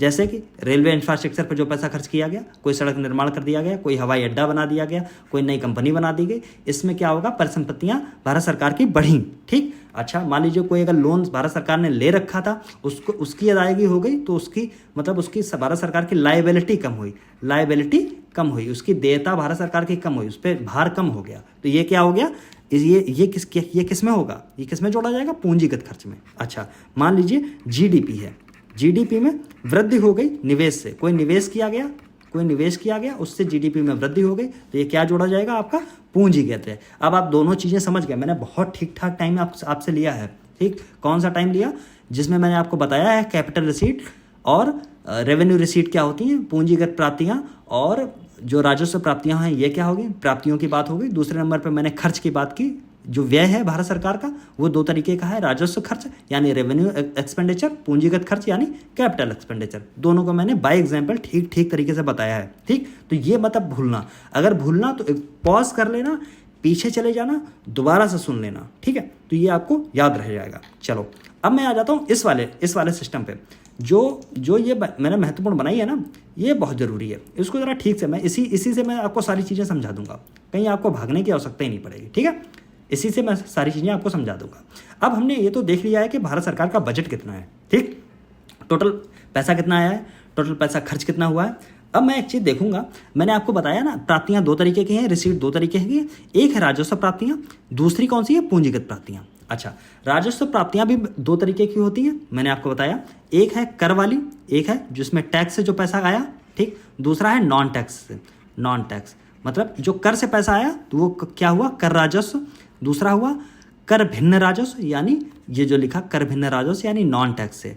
टैक्स दो तरीके के हुए, एक डायरेक्ट टैक्स जिसको डीटी बोलते हैं, एक इनडायरेक्ट टैक्स मतलब जीएसटी जैसे हो गया, ठीक, मतलब आपने साबुन लिया, आपको पता ही नहीं चला आपने टैक्स ले लिया क्या। आप कपड़े लेने गए मार्केट में, आपको मान लीजिए फलाने रुपए की आपकी, इतने रुपए की आपको शर्ट बताई, इतने रुपए की आपको जीन्स बताई, आपने पैसा दिया, आप लेके चले आए, ठीक। आपने बिल में देखा, आप कहीं खाना खाने गए, आपने बताया कि वो पनीर टिक्का मसाला 250 रुपये का है, ठीक, आपने ले लिया। मान लीजिए आपसे बताई चपाती 20 रुपये की है, आपने ले ली। जब आपने बिल कटवाया, पक्का बिल, तब उसमें लिखा होता 2.5% CGST, 2.5% SGST, टोटल 5%। ये चला गया आपकी जेब से, आपको पता ही नहीं था, इसको बोला इनडायरेक्ट टैक्स, ठीक। आप गाड़ी कार लेने गए, आप मान लीजिए एक्टिवा लेने गए, इस समय 1,05,000 रुपये की है, तो उसने आपको दे दी। अब उसमें दुनिया भर के इनडायरेक्ट टैक्स जुड़े हुए हैं, जैसे इनडायरेक्ट टैक्स कौन सा होगा, एक रोड टैक्स हो गया, ठीक, एक GST हो गया, ठीक, ये भी इसमें जुड़ा हुआ है, ठीक। इसके बाद इंश्योरेंस जो आपने उसके साथ में लिया, इंश्योरेंस पे भी टैक्स लगा हुआ है, ठीक। वो ये सारे टैक्स मिलके पता चला एक्टिवा जो है वो 77,000 की है, टोटल टैक्स लग के 1,05,000 की हो गई। ठीक, आपको पता, आप फॉर्च्यूनर लेने गए मार्केट में, ठीक, टॉप मॉडल 55 लाख रुपए का है, आपको पता चलेगा कि उस पर 30 लाख रुपए तो आपने केवल टैक्स ही टैक्स दे दिया। अभी आपको कैसे पता चलेगा? क्योंकि 28 लाख मतलब 28% तो आपने सीधा टैक्स दिया, इसके बाद में 15-16% जितना भी होगा आई थिंक वो आपने सेस उस पर और दे दिया। ठीक, इसके बाद में आपने इंश्योरेंस कराया, उस पर आपने टैक्स दे दिया। ठीक, इसके बाद हमें RTO जो है उसका भी आपने टैक्स दे दिया, तो टोटल सब तो टैक्स ही आपने दे दिया, कुछ बचे ही नहीं आपके पास। तो ये होता है इनडायरेक्ट टैक्स, जो आपको पता नहीं चलता। ठीक, आपसे ले तो लिया जाता है कूट पीट के, लेकिन आपको पता नहीं चलता है। फिर होता है डायरेक्ट टैक्स। आपने पैसा कमाया, 10 लाख रुपए मान लीजिए साल का कमाया, अब आप स्लैब रेट में आ गए भारत सरकार की, अब आपको ITR फाइल करना पड़ेगा। ठीक, अब आपको पैसा देना पड़ेगा भारत सरकार को। या आप मान लीजिए कोई इंडस्ट्री चलाते हैं, वहाँ पे आपको कारपोरेट टैक्स देना पड़ेगा। ठीक, 35% आपको देना पड़ेगा मान लीजिए। अगर आप कोई फॉरेनर हैं, इस बार जैसे इस बजट में बदलाव किया गया है, इस बजट में एक मैं कितना लिख देता हूँ, मुझे कई बार ये समझ नहीं आता। इस बार बजट में एक बदलाव किया गया है कि जो कारपोरेट टैक्स है उसको 40% जो हुआ करता था, जो फॉरेनर्स थे उनके लिए 40% हुआ करता था यहाँ पे, अगर वो निवेश करते हैं यहाँ पे, अगर पैसा लगाते हैं। लेकिन अब वो टैक्स 40% का घटा के 35% कर दिया गया। तो हो सकता है एग्जाम में कहीं छोटे मोटे पॉइंट में आपसे पूछा जाए। ठीक है, तो इतनी चीज़ें आपको समझ में आई। तो ये टैक्स जो प्राप्तियाँ हैं ये 2 तरीके की हैं। प्राप्तियाँ 2 तरीके की हैं। प्राप्तियाँ एक तो कौन से तरीके की? राजस्व यानी रेवेन्यू रिसीट। एक है पूंजीगत प्राप्तियाँ जिसको बोलते हैं कैपिटल रिसीट। अब राजस्व वाली हो गई 2 तरीके से, टैक्स, नॉन टैक्स। ठीक, टैक्स में 2 तरीके हो गए, एक होगा डायरेक्ट टैक्स, एक हो रहा इनडायरेक्ट टैक्स। ठीक, अब मैंने सारी चीज़ें आपको बता दी, समझ नहीं आई। चलो अब बढ़ जाता हूँ आगे। अब ये जो आया है टैक्स जो ये 25 लाख रुपए आप देखिएगा, 25,83,000 करोड़ जो है, ये पैसा जो है ये आया है किससे? ये आया है टोटल किससे आया? आपका आया टैक्स सिस्टम से, उसमें डायरेक्ट और इनडायरेक्ट दोनों शामिल हैं। फिर है कर भिन्न राजस्व नॉन टैक्स से कितना है? 5,45,000, बहुत छोटी राशि है। अच्छा, ये तो आपको समझ में आ गया कि जो टैक्स है, जो भारत सरकार को जो राजस्व प्राप्त हो रहा है, राजस्व प्राप्तियां जो हो रही हैं, 2 तरीके की प्राप्तियां हैं, एक पूंजीगत एक राजस्व। ये देखिए, अब जो देखिए 2 चीज़ें, एक तो याद रखना राजस्व जो प्राप्तियां हैं वो बहुत ज़्यादा हैं, 31,29,200, ये करोड़ में बात हो रही है, 31,29,200 करोड़। ठीक है, पूंजीगत प्राप्तियों की आप बात करेंगे तो 16,91। तो हमेशा एक एग्जाम में आपके सामने हो सकता है पूछा जाए स्टेटमेंट में कि भारत सरकार द्वारा प्राप्त आय में राजस्व प्राप्तियां रेवेन्यू रिसीट ज़्यादा हैं बजाय पूंजीगत प्राप्तियों के, बजाय कैपिटल रिसीट के। ठीक, तो आप क्या बोलेंगे? यस, बिल्कुल सही बात। ठीक है, ऐसे ही क्वेश्चन आपके सामने आएगा। ठीक, ऐसे ही आने की संभावना रहेगी। अच्छा, फिर हो सकता है आपसे पूछ लिया गया राजस्व प्राप्तियों में जो कर राजस्व है, जो टैक्स से आपको पैसा आ रहा है, वो पैसा नॉन टैक्स से ज़्यादा है। तो बिल्कुल ज़्यादा है, यहाँ पे देखिएगा, यही तो चीज़ मैं आपको बताने की कोशिश कर रहा हूँ इतनी देर से। तो ये वाला पार्ट तो आपको समझ में आ गया, ऊपर से 1, 2, 3 नंबर तक। अब पूंजीगत प्राप्तियाँ कितनी हैं ये मैंने आपको बता दी, 16,91,312 करोड़। ठीक, अच्छा, इसमें भी अलग अलग प्राप्तियां होती हैं पूंजीगत, जैसे ऋणों की वसूली है। मान लीजिए भारत सरकार ने कोई पैसा दे रखा है उत्तर प्रदेश सरकार को, बिहार सरकार को, तमिलनाडु की सरकार को, केरल सरकार को, मान लीजिए कोई पैसा दे रखा है, उस पैसों को भारत सरकार की जरूरत है, आप कह रहे पैसा लाओ। अब पैसा लाओ तो वो कोई भारत सरकार को वो पूंजी मिल गई, तो वो पूंजी मिल गई तो कैसी हुई? पूंजीगत प्राप्तियों में हो। तो ठीक है, ऋणों की वसूली भारत सरकार ने कर ली, तो ऋणों की वसूली से पैसा 28,000 करोड़ का मिला। ठीक, अन्य प्राप्तियां आप देखेंगे तो 50,000 करोड़ की हैं। उधार और अन्य देयताएं, मतलब मान लीजिए कोई, अब इससे भी पैसा कम पड़ गया, अब भारत सरकार को लगा यार टैक्स से भी यार पैसा आया नहीं, हमने जो पैसा उधार दे रखा था लोगों से हमने वो भी वसूल लिया, अब भी यार वो उतना पैसा पूरा नहीं पड़ रहा है, जितना खर्च है हमारा पूरा नहीं पड़ रहा। तो अब यार पैसा जो आया है इसमें जो पैसा जो आ गया है मेरे पास में, मान लीजिए अब इसमें जो कम पड़ रहा है पैसा, ये हमें उधार लेना पड़ेगा। ठीक है, कैसे लेना पड़ेगा? उधार लेना पड़ेगा। अब ये जो पैसा उधार ले रहे हैं इसको बोलते हैं उधार और अन्य देयताएं, मतलब उधार पैसा लिया और अन्य लाइबिलिटीज़, ये कितनी है ये आप देखिएगा, यहीं पे आप चले आएंगे 16,13,000 समथिंग करोड़ के आसपास। ठीक, तो आप देखेंगे उधार पैसा भारत सरकार ने खूब सारा ले रखा है। ठीक, मतलब जो अगर पूंजीगत प्राप्तियों में अगर बात करेंगे तो उधार सबसे ज़्यादा ले रखा है, इसके बाद ऋणों से वसूली, इसके बाद अन्य प्राप्तियाँ, फिर ऋणों से वसूली। तो इतनी चीज़ आपको समझ में आ गई। ठीक है, अब कुछ इन सब चीज़ों पे आने से पहले, चलो अभी हो सकता है आपको बहुत कॉम्प्लिकेटेड लग रहा हो, थोड़ा सा पॉज करके देखना, तुरंत तो समझ में आ जाएगा, फिर थोड़ी देर बाद आप चौंकेंगे कि अरे ये तो बताया था, ये क्या हो गया। ठीक, इन सब चीज़ों में फंसना नहीं है, ठीक। अच्छा, फिर अब जब सरकार के पास में आ रहा है पैसा, ये तो आने वाली बात होगी। अब व्यय की बात होगी, खर्च की बात होगी। तो कुल व्यय जो है उसको देखिए, वही है, जितना आया उतना गया। मैंने बताया सरकार कोई धंधा थोड़ी ना करती है, सरकार का काम है पैसा लिया, पैसा खर्च किया, दिल खोल के पैसा लिया, दिल खोल के पैसा खर्च किया। 48,20,512 करोड़ लिया, 48,20,512 करोड़ दे दिया, जाओ सब सुहा। चलो आगे बढ़ो। अब इसमें है राजस्व खाते पर कितना खर्च किया गया। अभी मैंने बताया था राजस्व व्यय क्या होता है, जिसमें परिसंपत्तियां अप्रभावित रहें, उत्तरदायित्व की स्थिति अप्रभावित रहे, ना कमी हो ना बढ़ी हो, लोक कल्याण में पैसा खर्च हो, आर्थिक सहायता में पैसा खर्च हो, निर्धनता की कमी आए, यही सारी निर्धनता मतलब जो हो उसमें पैसा देना। मतलब आपने स्कॉलरशिप में पैसा दे दिया, आपने मान लीजिए किसी और चीज़ में पैसा दे दिया, भोजन में लोगों के MDM में पैसा दे दिया, मतलब उससे कोई राजस्व, वो हो गया राजस्व खाते पे खर्च, ठीक। अभी मैंने ये चीज़ें आपको बताई थी, ठीक। तो ये कितना है, 37,09,401, ठीक। अभी मैं आपको ये बताऊंगा राजस्व खाते पे जो खर्च होता है, मैंने आपको क्या बताया था पीछे यही तो बताया था। इस खाते पे जो खर्च होता है पैसा, उसमें क्या होता है, उससे परिसंपत्तियां बनती नहीं है, मतलब खूब इकोनॉमी बूस्ट उतनी तरीके से नहीं होती है, लेकिन ये याद रखना, ठीक। फिर है सबसे बड़ा भुगतान, ब्याज अदायगी, ठीक। ब्याज अदायगी कितनी है, ये भारत सरकार के खर्च में सबसे बड़ा स्थान है इसी का। अभी मैं अलग अलग एक टेम्पलेट पे आपको लेके चलूंगा, ठीक है, वहाँ पे मैं बताऊंगा ये वाला। फिर रखा, फिर पूंजी खाते पे जो भी होता है, जैसे रेलवे इंफ्रास्ट्रक्चर और दुनिया भर की चीज़ें कर रही, इसमें ये देखिए डिजिट कितनी बढ़िया है, इसमें 7 बार 1 लगा लीजिए, ठीक है, 11,11,111, ठीक, ये वाला रहेगा, ठीक है। फिर अनुदान दे दिया, मान लीजिए सब्सिडी, उर्वरक पे सब्सिडी देती है भारत सरकार, ठीक है।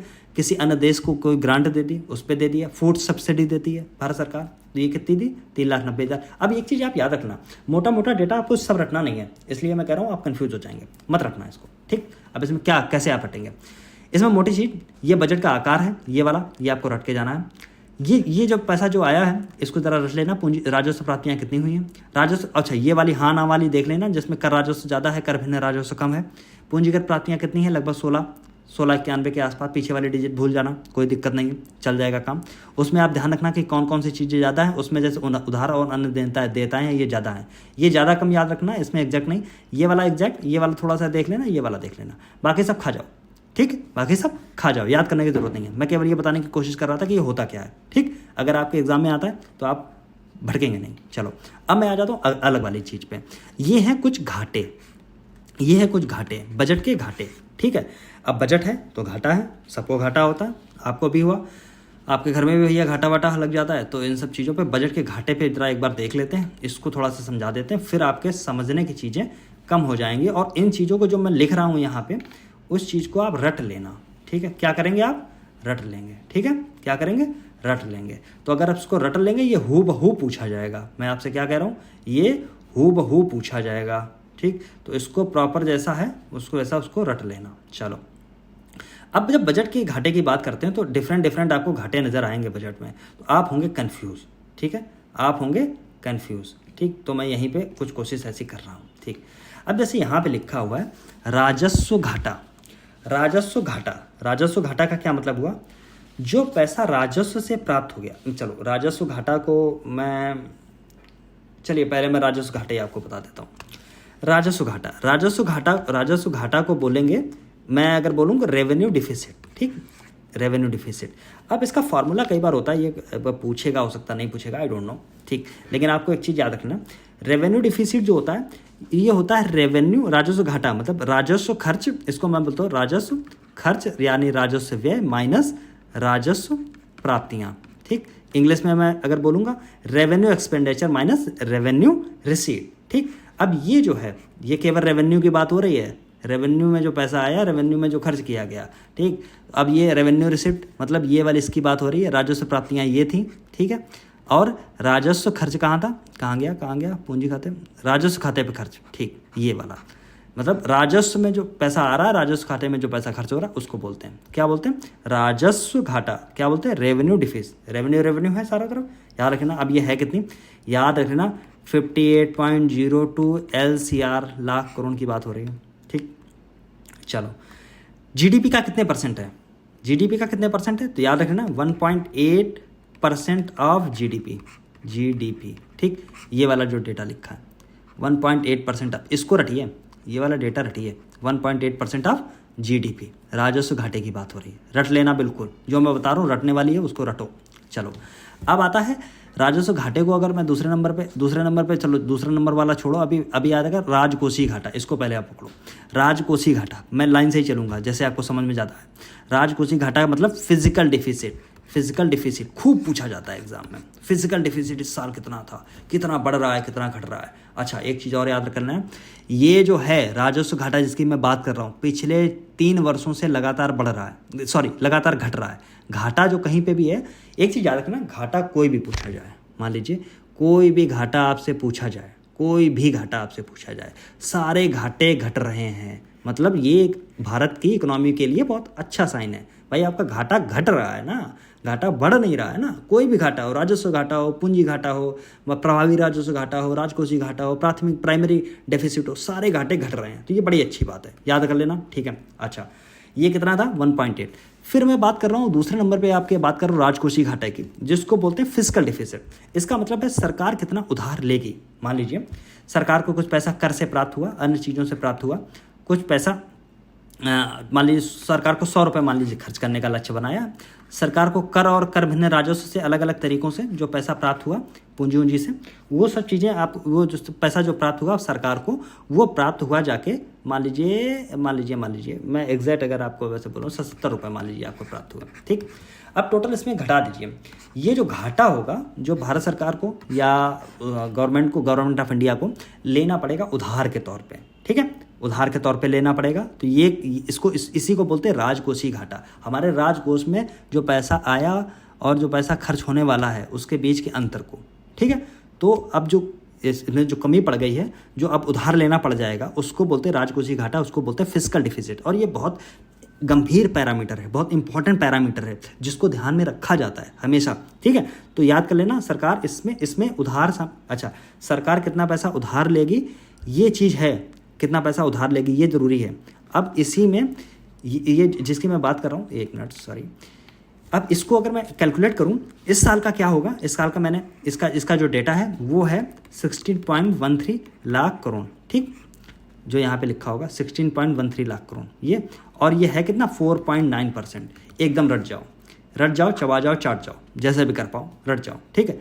मैं फिजिकल डिफिसिट की बात कर रहा था, 4.9% ऑफ जीडीपी। अच्छा एक चीज़ और है, ये जो आंकड़े ब्रैकेट में लिखे हुए हैं, these are percent of GDP के परसेंट के रूप में ये दिखेंगे, ये बजट के परसेंट के रूप में नहीं है। अगर हो सकता है आपके सामने कहीं पे लिखा हुआ पड़ा हुआ आपको मिल जाए कि बजट के परसेंट के रूप में, नहीं, बिल्कुल नहीं, जीडीपी के परसेंट के रूप में, ठीक है। फिर तीसरे नंबर पे मैं बात करता हूँ प्रभावी राजस्व घाटे की। प्रभावी राजस्व घाटा का मतलब होता है राजस्व घाटा, मतलब ये राजस्व घाटा जो हमने निकाला था पहले नंबर पे, उसमें से अगर घटा देंगे पूंजीगत परिसंपत्तियों के लिए, मतलब जो निर्माण उनका किया जाएगा उसमें जो अनुदान दिया जाएगा उसको अगर घटा देंगे, इस फार्मूले को एक बार रट लेना, मैं केवल अब बता रहा हूँ। जैसे कि राजस्व घाटा माइनस पूंजीगत परिसंपत्तियों, ऐसे लिख लीजिए, परिसंपत्तियों के निर्माण के लिए अनुदान, ठीक, जो अनुदान दिया जा रहा, ठीक, इसको अगर घटा देंगे तो प्रभावी राजस्व घाटा आ जाएगा, ठीक। मतलब जो अनुदान दिया गया उसको इसमें शामिल नहीं करेंगे, समझ रहे हैं, ये जो घाटे आए इसमें अनुदान शामिल नहीं करेंगे तो एग्जैक्ट आ जाएगा प्रभावी। अनुदान तो पूंजीगत परिसंपत्तियों में, मान लीजिए अगर कोई अनुदान दे दिया, रेलवे इंफ्रास्ट्रक्चर में कोई काम हो रहा है, अगर मैंने कोई अनुदान दे दिया 1000 करोड़ का, तो वो तो अल्टीमेटली आपके पैसा पैदा ही करेगा ना, जाके पैसा बनाएगा जाके ना। तो उन सब पैसे जो बनाने वाली चीज़ें उसको घटा दिया ना, तो असली घाटा निकालना है तो पैसा बनाने वाली चीज़ को घटा दिया, जो सही में घाटा हो रहा है उसको मानिए ना। तो वो कितना है, वो इस बार का है, मतलब जो प्रभावी राजस्व घाटा है जीडीपी का 0.6% के आसपास,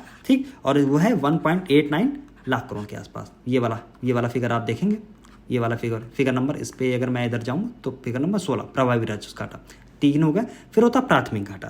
प्राथमिक घाटे का मतलब है राजकोषीय घाटा माने माइनस ब्याज भुगतान, ठीक, राजकोषीय घाटा माइनस ब्याज का भुगतान, ठीक। अब राजकोषीय घाटा, ये जो लिखा हुआ जो मैं बोल रहा हूँ ना, ये सारी चीज़ें आपको यहीं मिल जाएगी, ठीक, ये सब चीज़ें यहीं आपको मिल जाएंगी। तो राजकोषीय घाटा माइनस ब्याज भुगतान, जब इतना करेंगे तो ये होगा 1.4% ऑफ जीडीपी, ठीक है, जीडीपी। अब हो सकता है एक क्वेश्चन अगर मैं बनाने का, मैं मान लीजिए मैं अगर आपके सामने मैं एग्जाम्पल हूँ, मैं एग्जामिनर हूँ और मुझे ये दायित्व सौंपा गया है कि आपको इसी पे एक क्वेश्चन आपको बनाना है। तो इधर मैं क्या करूँगा, मान लीजिए मैं क्या करूँगा, मैं एक काम तो ये करूँगा कि ये जो अलग अलग डेटा है ये मैं आपसे पूछ रहा हूँ कि कितना घाटा हुआ, फला फला घाटा, राजस्व घाटा क्या था, ये प्रभावी राजस्व घाटा क्या था, फिजिकल डिफिसिट क्या था, राजकोषीय घाटा, मतलब ऐसे ऐसे करके मैंने चीज़ें आपसे पूछ ली। ठीक है, आप रटके गए, आपने बता दी। ठीक है, अब मेरा तो मन है कुछ और पूछने का, तो मैं क्या पूछूंगा, मैं ऐसे पूछूंगा, आप जरा इसको ऑर्डर में लगा के दिखाइए कि कौन कौन से घाटा सबसे ज़्यादा है, कौन कौन से घाटा सबसे कम है। ठीक है, बजट के परसेंट के रूप में, ठीक है, याद रखना बजट के परसेंट के रूप में। तो नंबर 1 पे अगर मैं लिखूंगा आपके सामने, तो यहाँ पे जो 4.9% लिखा है राजकोषीय घाटा, राजकोषीय घाटा, ठीक, ये सबसे बड़ा है 4.9% का, परसेंट ऑफ जीडीपी। ठीक है, नंबर 2 पे अगर मैं लिखूंगा तो मैं लिखूंगा 1.8% वाला, 1.8% वाला, मतलब यहाँ पे आज चले जाइए 15 नंबर पे, ये है आपका राजस्व घाटा, सॉरी ये था राजकोषीय, पहले नंबर पर राजकोषीय। ठीक, फिर राजस्व घाटा। ठीक, ये कितना है 1.8% ऑफ जीडीपी। फिर नंबर 3, ये दोनों ज़्यादा थे। फिर नंबर 3 पे आएगा 1.4% वाला प्राथमिक घाटा, प्राइमरी डिफिसिट, पीडी, प्राथमिक घाटा 1.4% के आसपास। फिर उससे भी छोटा जो है वो है आपका प्रभावी राजस्व घाटा, ठीक, 0.6% ऑफ जीडीपी। ठीक है, तो ये ऑर्डर है, इसको याद कर लेना, ये डेटा है, इसको याद कर लेना। ऐसे क्वेश्चन आए हैं, ऐसे क्वेश्चन आ सकते हैं। ठीक, अब नंबर 1 बात मैं आपको समझाने के लिए ले चलता हूँ कि पैसा आता कहाँ है बजट में। अब वो तो चीज़ें हैं, जैसे ये अब इस वाली स्लाइड में जो भी मैंने चीज़ें बताई हैं, आपको क्या क्या चीज़ें रटनी हैं, सब चीज़ें मैंने समझाने के लिए बताई थी आपको, सब चीज़ें मैंने समझाने के लिए। लेकिन अगर डेटा आप रटेंगे तो क्या रटेंगे, ये वाला डेटा रटेंगे। क्या, राजस्व जो 4 तरीके के घाटे हैं, इसमें भी आप याद रखना, राजकोषीय घाटा नंबर 1 पे आप याद करेंगे, राजस्व घाटा नंबर 2 पे याद करेंगे, प्राथमिक घाटा नंबर 3 पे और प्रभावी राजस्व घाटा नंबर 4 पे। ये ऑर्डर है, सबका ऑर्डर क्या होगा, इनको सबको आप याद करेंगे। ठीक है, फिर दूसरी चीज़, टोटल बजट कितना है। ठीक, बजट में राजस्व जो प्राप्तियां हैं वो कितनी हैं, 29,29,200 करोड़ की। ठीक है, फिर पूंजीगत प्राप्तियां कितनी हैं, इतनी हैं, ये हैं इतनी। ठीक, इसमें ज़्यादा हिस्सा किसका है, कम हिस्सा किसका है। ठीक है, इसके हिसाब, अभी इसके जो परसेंट होंगे, कितने परसेंट है ये टोटल बजट का, इसके सब मैं परसेंट आपको अभी बता दूंगा। ठीक है, अब मैं आ जाता हूँ इस पर, इनकम की बात हो रही है। भारत सरकार जो पैसा कमाती है, जो पैसा लेती है, पैसा जो आता है, उसमें जो सबसे बड़ा हिस्सा है, मैंने आपको बताया उधार का है। सबसे बड़ा हिस्सा है किसका है, उधार का है। मतलब अगर मान लीजिए 100 पैसा भारत सरकार 100 पैसा लेती है, कमाती है, और 100 पैसा ही उसको खर्च करना है, उसी को खर्च करना है। ठीक है, जो आया है वो खर्च करेगी। मैंने बताया क्या, वो एक क्या है, वो एक मिडल मैन है, वो कोई दुकान चलाने वाला नहीं है जिसको पैसा बचा के रखना है। ठीक, तो याद कर लेना, उधार सबसे ज़्यादा पैसा जो इनकम है, जो भारत सरकार की जो आय है, वो 27 पैसे, 100 पैसे में 27 पैसे, यानी 27%। मैं परसेंट में अगर बोलूँगा 27%, अगर मैं पैसे में बोलूँगा तो 100 पैसे में 27। तो ये कितनी है, उधार और अन्य लाइबिलिटी, जो लाइबिलिटी है जो भारत सरकार को बाद में देनी है, इंपॉर्टेंट है। उधार मतलब जो पैसा उधार ले लिया, अन्य लाइबिलिटी मतलब कोई और लाइबिलिटी ले ली, उधार। ठीक है, चलो फिर नंबर 2 पे अगर मैं बात करता हूँ पैसा कहाँ से आता है, तो इनकम टैक्स से आता है। ये होता है इनकम टैक्स से, ठीक, जो डायरेक्ट टैक्स होता है एक तरीके का। ठीक है, फिर नंबर 3 पे अगर बात करूँ तो माल और सेवा कर, ये लिखा है, इसको बोलते हैं जीएसटी। ये आता है जीएसटी से, कितना, 18 पैसे, 18%। ठीक, सॉरी, नंबर 1, नंबर 2, नंबर 3, मैं जो कह रहा हूँ उस पर ध्यान देना, ऐसे ही आएगा। फिर आता है निगम टैक्स, यानी कारपोरेट टैक्स, कारपोरेट टैक्स। ठीक है, ये है नंबर 4 पे। तो पहले के 4 आप रट लो, ठीक, रट लो। नंबर 1 पे आएगा आपका ये वाला, उधार और अन्य देता है, यानी जो आपने बोरोइंग्स, जो आपकी बोरोइंग्स हैं वो सारी आ जाएंगी इसमें। नंबर 2 पे अगर आप देखेंगे तो आएगा आयकर, 19% के आसपास में है।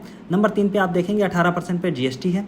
नंबर 4 पे आप इनकम टैक्स देखेंगे। ठीक है, फिर अलग अलग चीज़ें हैं और कर भिन्न राजस्व है, इनके मतलब 4 तो कम से कम आप याद करेंगे। ठीक है, फिर है एक्सपेंडिचर, खर्च। अब खर्च में आप सबसे बड़ा जो हिस्सा देखेंगे, वो पैसा सबसे ज़्यादा मैंने आपको बताया था किस में जाता था, ब्याज अदायगी में। कितना, 19% के आसपास। अब समझिए आप, मतलब भारत सरकार के पास में 100 रुपये हैं टोटल सब चीज़ें खर्च करने पे, और भारत सरकार 19% केवल उस पर ब्याज दे रही है। तो सबसे बड़ा ये, इसी को कम करने का प्रयास किया जा रहा है। बहुत सारे घाटे हैं, आपने देखा जितने भी घाटे थे सारे घाटे कम किए जा रहे हैं, कम हो रहे हैं।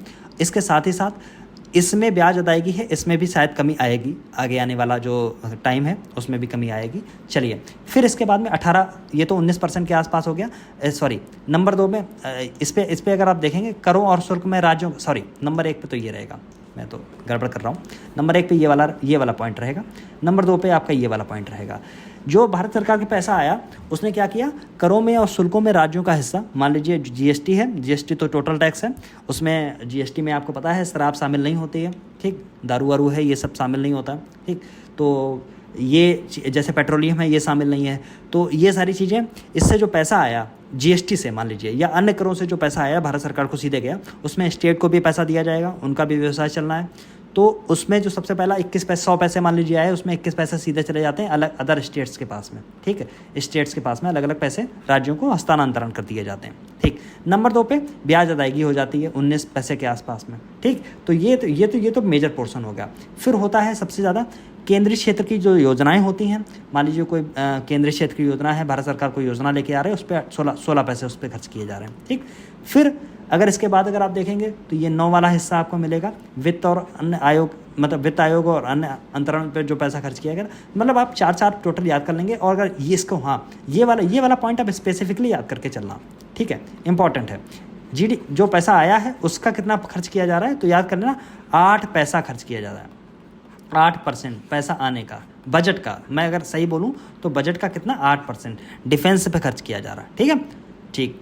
आर्थिक सहायता में क्या क्या आ जाता है, मान लीजिए कोई अनुदान दिया गया है, कोई सब्सिडी दी गई है, कोई ग्रांट दी गई है, वो आता है ये, ठीक है। उसमें जैसे सब्सिडी भी 3 4 जगह दी जाती है, जैसे कि मान लीजिए फूड पे सब्सिडी दे दी गई, मान लीजिए आपकी उर्वरक यानी फर्टिलाइज़र पे सब्सिडी दे दी गई, मान लीजिए कोई ग्रांट है किसी देश को दे दी गई, नेपाल को दे दी गई, भूटान को दे दी गई, म्यांमार को दे दी, बांग्लादेश को दे दी गई, ऐसे करके दी गई, ठीक है। तो ये सारी कुछ चीज़ें थी, ये इंपॉर्टेंट चीज़ें थी। अब इन सब चीज़ों में ये वाला अभी मत पढ़िए आप, ठीक है, मैं इसको बाद में बताऊँगा आपको, ठीक। घाटा जो था उसकी देखिए एक मैंने यहाँ पे डाल दी है, कौन कौन सा घाटा होता है। राजकोषीय घाटा है, कितना है 4.9% ऑफ जीडीपी, ये ज़रूर याद कर लेना जीडीपी। और ये देखिए घाटा नीचे ही होता नज़र आएगा आपको, इतना था इतना था इतना हो गया, अभी इतना हो गया, ठीक है। राजस्व घाटा की बात कर रहा हूँ, रेवेन्यू डिफिसिट की मैं बात कर रहा हूँ यहाँ पे, ये भी देखिए कम होते आपको नजर आएगा, 1.8% तक परसेंट ऑफ जीडीपी तक आ गया, ठीक है। प्रभावी राजस्व घाटे की बात कर रहा हूँ, ये भी देखिए कम होते हुए आपको नजर आ रहा है, ठीक है। ये भी 0.6 बहुत ठीक ठाक अच्छी तरीके से। प्राइमरी घाटा ये भी लगातार आपको कम होते हुए, तो ये 4 घाटे हैं, इन घाटों को आपको ध्यान में रखना है, ठीक है। चलो अब कुछ और बचा, इसमें तो कुछ और नहीं बचा। अब देखिए घाटे की प्रवृत्तियाँ, जैसे यहाँ पे मैंने एक और आपके सामने लगा दिया है, जीडीपी ये कम हो रही है, घाटे की प्रवृत्तियाँ आपके सामने, ये देखिए ये कैसे कैसे कम आ रही। ए राजकोषीय घाटा कम हो रहा, दूसरे नंबर पर राजस्व घाटा कम हो रहा, तीसरे नंबर पर प्राथमिक घाटा कम हो रहा, प्राइमरी डिफिसिट कम हो रहा, चौथे नंबर पर प्रभावी राजस्व घाटा कम हो रहा, ठीक। तो आप याद करना राजकोषीय घाटा, ठीक, राजकोषीय घाटा को फिजिकल डिफिसिट बोलते हैं, राजस्व घाटे को क्या बोलते हैं, आपका रेवेन्यू डिफिसिट बोलते हैं, है ना। ये चीज़ें आप याद कर लेंगे। अच्छा, जो कर प्राप्तियों, जो कर से जो पैसा आ रहा, उसमें देखिए लगातार वृद्धि हो रही है, मतलब ये बहुत अच्छा एक साइन है, ये भी अच्छा साइन है। घाटे में कमी आ रही है। जो डायरेक्ट टैक्स है उनमें जो पैसा आ रहा है, मतलब जो कर जो है उससे जो पैसा, not direct tax, total tax में जो कर जो पैसा आ रहा है वो लगातार बढ़ रहा है, देखिए यहाँ पे आपको बढ़ता हुआ नज़र आएगा। और देखिए आपको दोनों चीज़ें अगर इस बार अगर आप देखेंगे 2024-25 के आसपास की मैं बात कर रहा हूँ, तो देखिए जो ये वाला नीचे वाला पोर्शन है, ये है प्रत्यक्ष कर यानी डायरेक्ट टैक्स का। डायरेक्ट टैक्स बढ़ा है या, ठीक है, डायरेक्ट टैक्स पिछले साल की अपेक्षा बढ़ा है। फिर है ऊपर वाला indirect tax. Indirect tax IDT पिछले वर्ष की अपेक्षा कम हुआ है, ठीक। आपको इतनी बात समझ में आ गई। फिर है ये जो बजट है, मान लीजिए बजट में जो कर राजस्व आया, जो ऐसा पैसा आया जो कर से आया है, ठीक है, जो टैक्स से आया है, 38-40, ठीक है, इतना जो पैसा आया उसमें देखिए जो पैसा, मान लीजिए जो टैक्स से जो पैसा कलेक्ट किया जा रहा है। अब टैक्स में सबसे ज़्यादा जो मैंने आपको बताया था ना, किसका पैसा ज़्यादा था, डायरेक्ट टैक्स का था, DT का था, डायरेक्ट टैक्स का था, ठीक। फिर था अप्रत्यक्ष कर था, इनडायरेक्ट टैक्स का, ठीक। अच्छा, जो नेट कर राजस्व है GDP का कितना है, 11.8%। इंपॉर्टेंट डेटा है, ये वाला रख लेना। जो इसका मतलब क्या हुआ, नेट जो कर राजस्व है, नेट जो आपका जो टैक्स से जो पैसा आया है नेट, वो GDP का कितना है भारत की जो जीडीपी है वो 11.8%। उसमें जो डायरेक्ट टैक्स से जो पैसा आ रहा है वो जीडीपी का कितना है 6.8%। उसमें जो इनडायरेक्ट टैक्स से जो पैसा आ रहा है वो जीडीपी का कितना है 5%। अभी मैंने देखा था ना, जीडीपी से जो अलग अलग घाटे थे वो जीडीपी के परसेंट के रूप में थे, ठीक है, 4.9%, 1.8%, 1.4%, 0.6% ऐसे करके था, ठीक। ऐसे ये वाला डेटा आप रटेंगे, ये वाला डेटा आप रटेंगे, ठीक है। शीर्ष 3 राजस्व, कर राजस्व में क्या है, अच्छा, जो टैक्स, मान लीजिए जो टैक्स है उसमें मान लीजिए जो कर राजस्व है, जो टैक्स रेवेन्यू जो भारत सरकार को आ रहा है,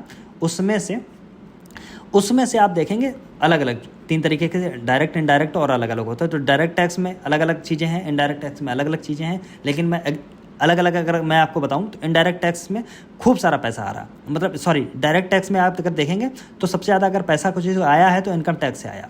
इनकम टैक्स से कितना पैसा आया, देखिए 11.87 करोड़, ये वाला, ठीक। फिर आता है जीएसटी, तो ऐसे याद कर लेना, इनकम टैक्स, ठीक, फिर आएगा जीएसटी, फिर आएगा कारपोरेट टैक्स, ठीक। ये वाला ऑर्डर याद कर लेना। आप याद रखना, डायरेक्ट टैक्स से ज़्यादा पैसा आया है, गैर इनडायरेक्ट टैक्स आईडीटी, ये वाला, ठीक है, याद कर लेना। ये वाला जो डेटा है कितने परसेंट है, ये याद कर लेना, ठीक। चलो, इसमें यही मुझे बताना था आपको।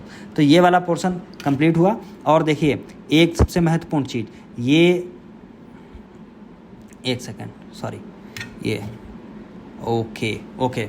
फिर मैंने जैसे आपको कुछ चीज़ें बताई थी, जो टोटल खर्च हो रहा है भारत, सॉरी कहाँ गया, ये अलग एक थी, पीडीएफ थी, बेहतर पीडीएफ है, ये मैंने अपने हाथ से लिखने की इसमें कुछ कोशिश की है। इसको मैं जल्दी से थोड़ा समझाने का प्रयास करूँगा, और इसमें कुछ डेटा है, ये मैं बताऊँगा कि आपको क्या क्या देखना है, ठीक है।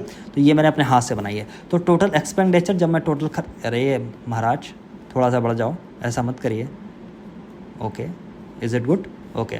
तो टोटल एक्सपेंडिचर की मैं बात करूँ, टोटल व्यय की बात कर रहा हूँ। अच्छा, टोटल व्यय में हमने आपको पहले ही बताया था, पहले ये सब चीज़ें मैंने पहले बता दी आपको। पूंजी खाते पे कितना व्यय कर रहे हैं, मतलब पूंजी खाते का मतलब इंफ्रास्ट्रक्चर जैसे निर्माण है, या जिससे पूंजी का निर्माण होगा, कैपिटल का निर्माण होगा, उस पर कितना खर्च कर रहे हैं, तो उस हिसाब से आप ये पैसा यहाँ पे लिखा है। राजस्व खाते पे मतलब लोगों के जीवन निर्वहन पे, उन्हें उनकी स्कॉलरशिप पे, मान लीजिए ऐसा पैसा जिससे लौट के जो वो उसकी जो पूंजी है भारत, मतलब ऐसे मान लीजिए, मतलब कोई इंफ्रास्ट्रक्चर है, वो भविष्य में कोई लाभ के तौर पे नहीं होगा। मान लीजिए किसी को अगर आपने बुढ़ापा के लिए कुछ पैसा दे दिए, 60 साल वाले कुछ पैसा दे दिए, ठीक, या बेरोजगारी भत्ता आपने दे दिया, तो वो भारत सरकार के किसी काम का नहीं है, वो लोग खर्च कर लेंगे, ठीक है, उससे सड़क नहीं बनेगी, उससे कुछ नहीं बनेगा, तो ये होगा राजस्व खाते पे। तो आप देखेंगे जितना भी व्यय है, टोटल व्यय, वो राजस्व खाते पर जो व्यय है वो बहुत ज़्यादा है, 76.95% है, ठीक। किसका है, बजट का परसेंट, ये बजट का, जीडीपी का परसेंट नहीं है, गलत मत कर देना।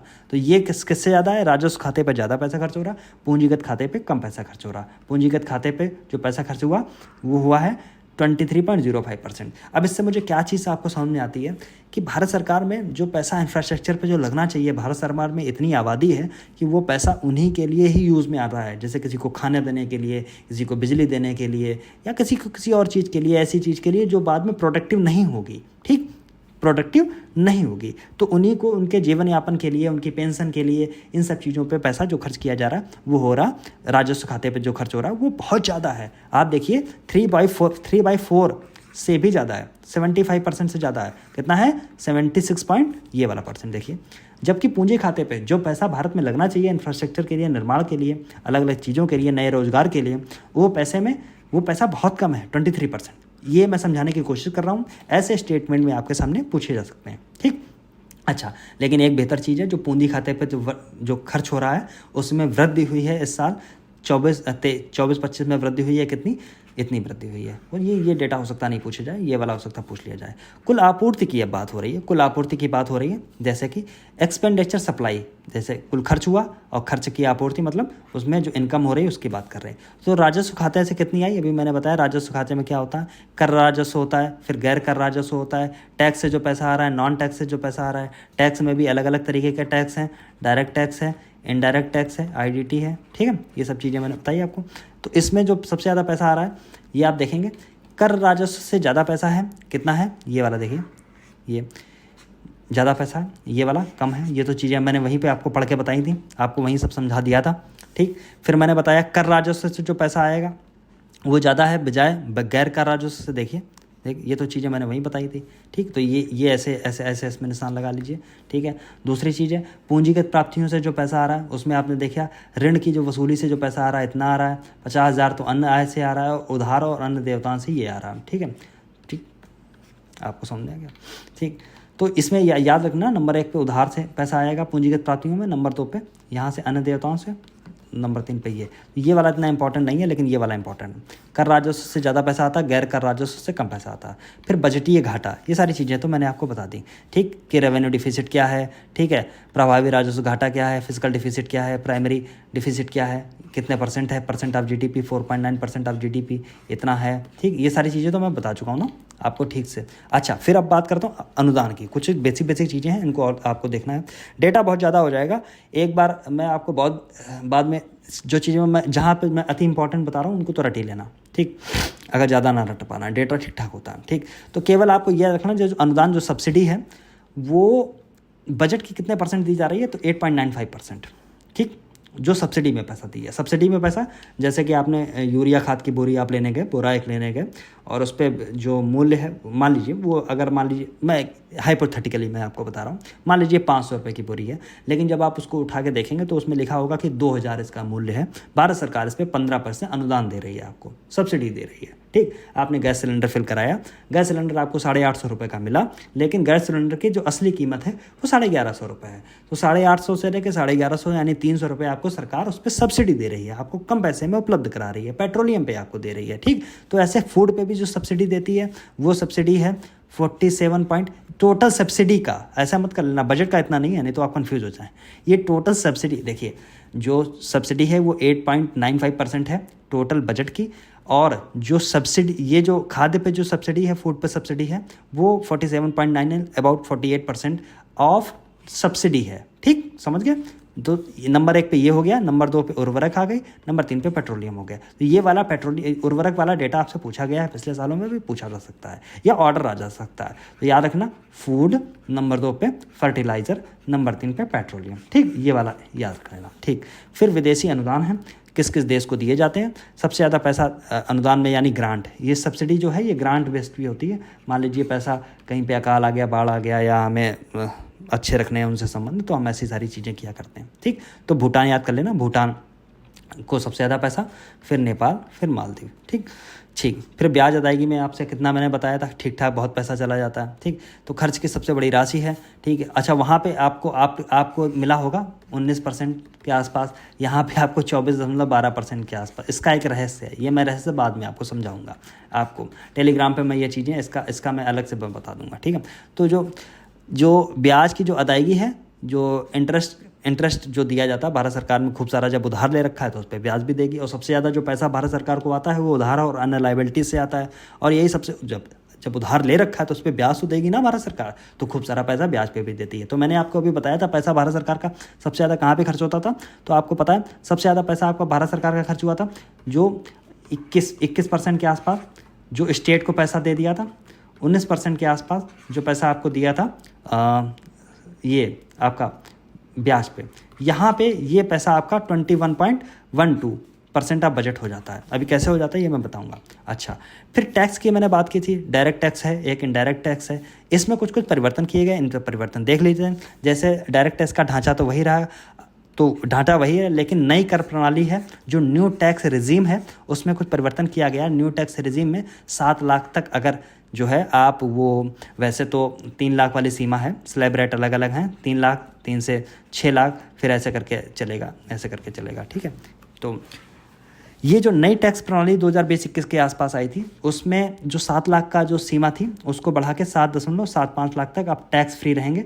लेकिन अगर आप 7.75 के अगर % से अगर आप ज़्यादा जाते हैं, ठीक है, 7.75 लाख से अगर ज़्यादा जाते हैं तो आपसे इसी स्लैब रेट यानी जो 7 से 10 लाख वाली सीमा है इस समय, जो आई थिंक कितने %, 20% के आसपास थी, मुझे ठीक से याद नहीं है, तो इसी से पूरा टैक्स ऐसे लग जाएगा, इसी पे टोटल टैक्स, ठीक। अच्छा, फिर यहाँ पे देखिए कुछ और बदलाव किए गए। लॉन्ग टर्म कैपिटल गेन और शॉर्ट टर्म कैपिटल गेन, इनमें परिवर्तन किया गया। इस डेटा को रट लेना, मैंने बोला रट लेना तो रट लेना, ठीक। इसमें लॉन्ग टर्म कैपिटल गेन को 10% से बढ़ा के 12.5% बढ़ा दिया गया, लेकिन शॉर्ट टर्म कैपिटल गेन को 15% से बढ़ा के 20% कर दिया गया। लेकिन इसमें एक प्रोसेस पहले होता था, इंडेक्सेशन, ठीक, इंडेक्सेशन को ख़त्म कर दिया गया। अब मैं इंडेक्सेशन अगर समझा दूंगा तो थोड़ा सा वीडियो लंबा हो जाएगा, मैं शॉर्ट में तो फिर भी बताने की कोशिश करता हूँ। मान लीजिए अगर कोई एक ज़मीन है, वो आपने 50,000 रुपये की ली 2012 में, और वो आज 2024 चल रहा है। इन 12 सालों में आपने उसको 10 लाख रुपए का मान लीजिए बेचा, तो आपके पास में टोटल जो वैल्यू जो पैसे की आई वो है 9.5 लाख। अब होता ये है कि 9.5 लाख रुपए ऐसे नहीं काउंट किए जाते हैं, उसमें जो 50,000 उस समय जो वैल्यू थी उसको बढ़ाया जाता है। कैसे बढ़ाया जाता है? वो होता है इंडेक्सेशन। अब जो आपने जो पैसे कमाए 9.5 लाख, इस पर आपको देना पड़ता है टैक्स। अच्छा, एक चीज़ और है, जो यहाँ पे लिखा है लॉन्ग टर्म कैपिटल गेन और ये था शॉर्ट टर्म कैपिटल गेन। तो जो लॉन्ग टर्म कैपिटल गेन होता है, अलग अलग चीज़ों पे अलग अलग होता है, लेकिन मैं शेयर की अगर मैं बात करूँ तो 1 साल के लिए होता है। अगर शेयर आपने 1 साल के लिए खरीदे हैं तो 1 साल के अंदर अगर आप बेच देते हैं तो वो होता है शॉर्ट टर्म कैपिटल गेन। अगर 1 साल के बाद अगर बेचते हैं तो वो होता है लॉन्ग टर्म कैपिटल गेन। उस पर आपको पैसा भारत सरकार को देना पड़ेगा, ठीक। अच्छा, जो ये लॉन्ग टर्म कैपिटल गेन है, जैसे मैंने बताया 2012 की कोई ज़मीन थी, 2024 में आपने बेची, 50,000 की खरीदी थी, आपने 10 लाख की बेची, 9.5 लाख आपको मुनाफा हुआ। लेकिन ये मुनाफा 9.5 लाख का नहीं गिना जाता था, वो था इंडेक्सेशन में ये होता था कि जो 50,000 की वैल्यू है, उस समय 50,000 की वैल्यू, उस समय 50,000, आज तो मैं आपको 50,000 कम लग रहा है, लेकिन उस समय 50,000 की कीमत बहुत थी। तो उस पर बहुत सारे फैक्टर्स और इंक्लूड करके फार्मूले लगा के, जैसे इन्फ्लेशन है, बहुत सारी चीज़ें हैं, महंगाई, ये सब लगा के, तो वो जो 50,000 की वैल्यू है वो मान लीजिए निकल के आई 4 लाख रुपये, ठीक। फिर अब घटाया जाता था कि 4 लाख से 10 लाख घटा दिए तो अब आपको 6 लाख। अब आप 6 लाख पे आपको लॉन्ग टर्म कैपिटल गेन देना पड़ेगा, ठीक है। ये मुद्दा क्योंकि संसद में बहुत अच्छे तरीके से उठा था, बवाल मच गया था, इसलिए मैं इन सब चीज़ों को डिस्कस कर रहा हूँ। यूपीएससी में इसके आने की संभावना होगी। स्टेट में कहाँ ऐसी सब चीज़ें पूछते हैं, ठीक है। बस इतना आप याद कर लेना कितना से कितना बढ़ाया गया, ठीक है, ठीक। तो इंडेक्सेशन वाले सिस्टम खत्म कर दिया गया, बस मैं इतनी बस आपको बात बताना चाहता हूँ। अच्छा, एंजल टैक्स खत्म कर दिया गया है, बस इतना याद कर लेना कि एंजल टैक्स खत्म कर लिया। विदेशी कंपनी, ये तो वाला पॉइंट मैंने बता लिया। कारपोरेट जो टैक्स था 40% से घटा के कितना कर दिया, 35%। विदेशी कंपनियों पर जो विदेशी इन्वेस्टर होते हैं, क्योंकि भारत में इन्वेस्टमेंट ज़्यादा हो, क्योंकि अगर फॉरनर्स पे अगर उनके कारपोरेट टैक्स जो है उसको ज़्यादा लगाएंगे तो वो कम आने की कोशिश करेंगे। इस समय देख लेंगे आप, क्योंकि आप देखते हैं ना, अगर शेयर मार्केट में आप देखें तो जो फॉरेन इंस्टीट्यूशन है वहाँ से निकल के जा रहे हैं लगातार, ठीक है। तो ये फिर आती है अप्रत्यक्ष कर, इनडायरेक्ट टैक्स, जैसे जीएसटी मैंने आपको बताया था ना, जीएसटी की कर संरचना सरल की गई है। अब क्या होगा, जैसे मोबाइल है, ऐसे सीरीज है, उनमें जो सीमा कर जो लगता है वो घटा के कितना कर दिया गया, 15% कर दिया गया। रेयर अर्थ एलिमेंट हैं, वो उस जो सीमा कर है उससे हटा दिए गए, ठीक। गोल्ड और सिल्वर पे सीमा कर जो है वो 6% कर दिया गया, प्लेटिनम पे 6.4% कर दिया गया है। तो इसमें इतनी ही चीज़ें हैं। अच्छा, ये टैक्स के रुझान हैं कुछ चीज़ें हैं, जैसे टैक्स। अच्छा, डायरेक्ट टैक्स जो आया है, जो कर राजस्व है डायरेक्ट टैक्स का, वो जीडीपी का कितना है, ये सारी चीज़ें तो मैं अभी ऊपर बता चुका था। ये वही वाला डेटा है। कौन सा डेटा है? देखो, यही वाला डेटा है। अरे महाराज मेरे कहाँ चले गए? ये देखो, ये वाला है, यही वाला तो डेटा है, यही वाला डेटा था वो। तो यस, ये वाली चीज़ मैं बता चुका हूँ, ठीक है, ओके। तो यही वाला था, जैसे कि टोटल जीडीपी का कितना है, sorry tax revenue in percent of GDP में अगर देखेंगे, सकल कर राजस्व जो है, टोटल राजस्व है वो 11.8% के आसपास है। जिसमें डायरेक्ट टैक्स है ये ज़्यादा है, 6.8% के आसपास, और ये 5% के आसपास, ठीक है। तो ये सारी चीज़ें हैं। अब ये सब पीछे वाले डेटा में मैंने ये लिख दिया है कि कितना बदलाव हो रहा है। तो आप देखेंगे ये वाला डेटा लगातार टैक्स जो है भारत सरकार में लगातार बढ़ रहा है।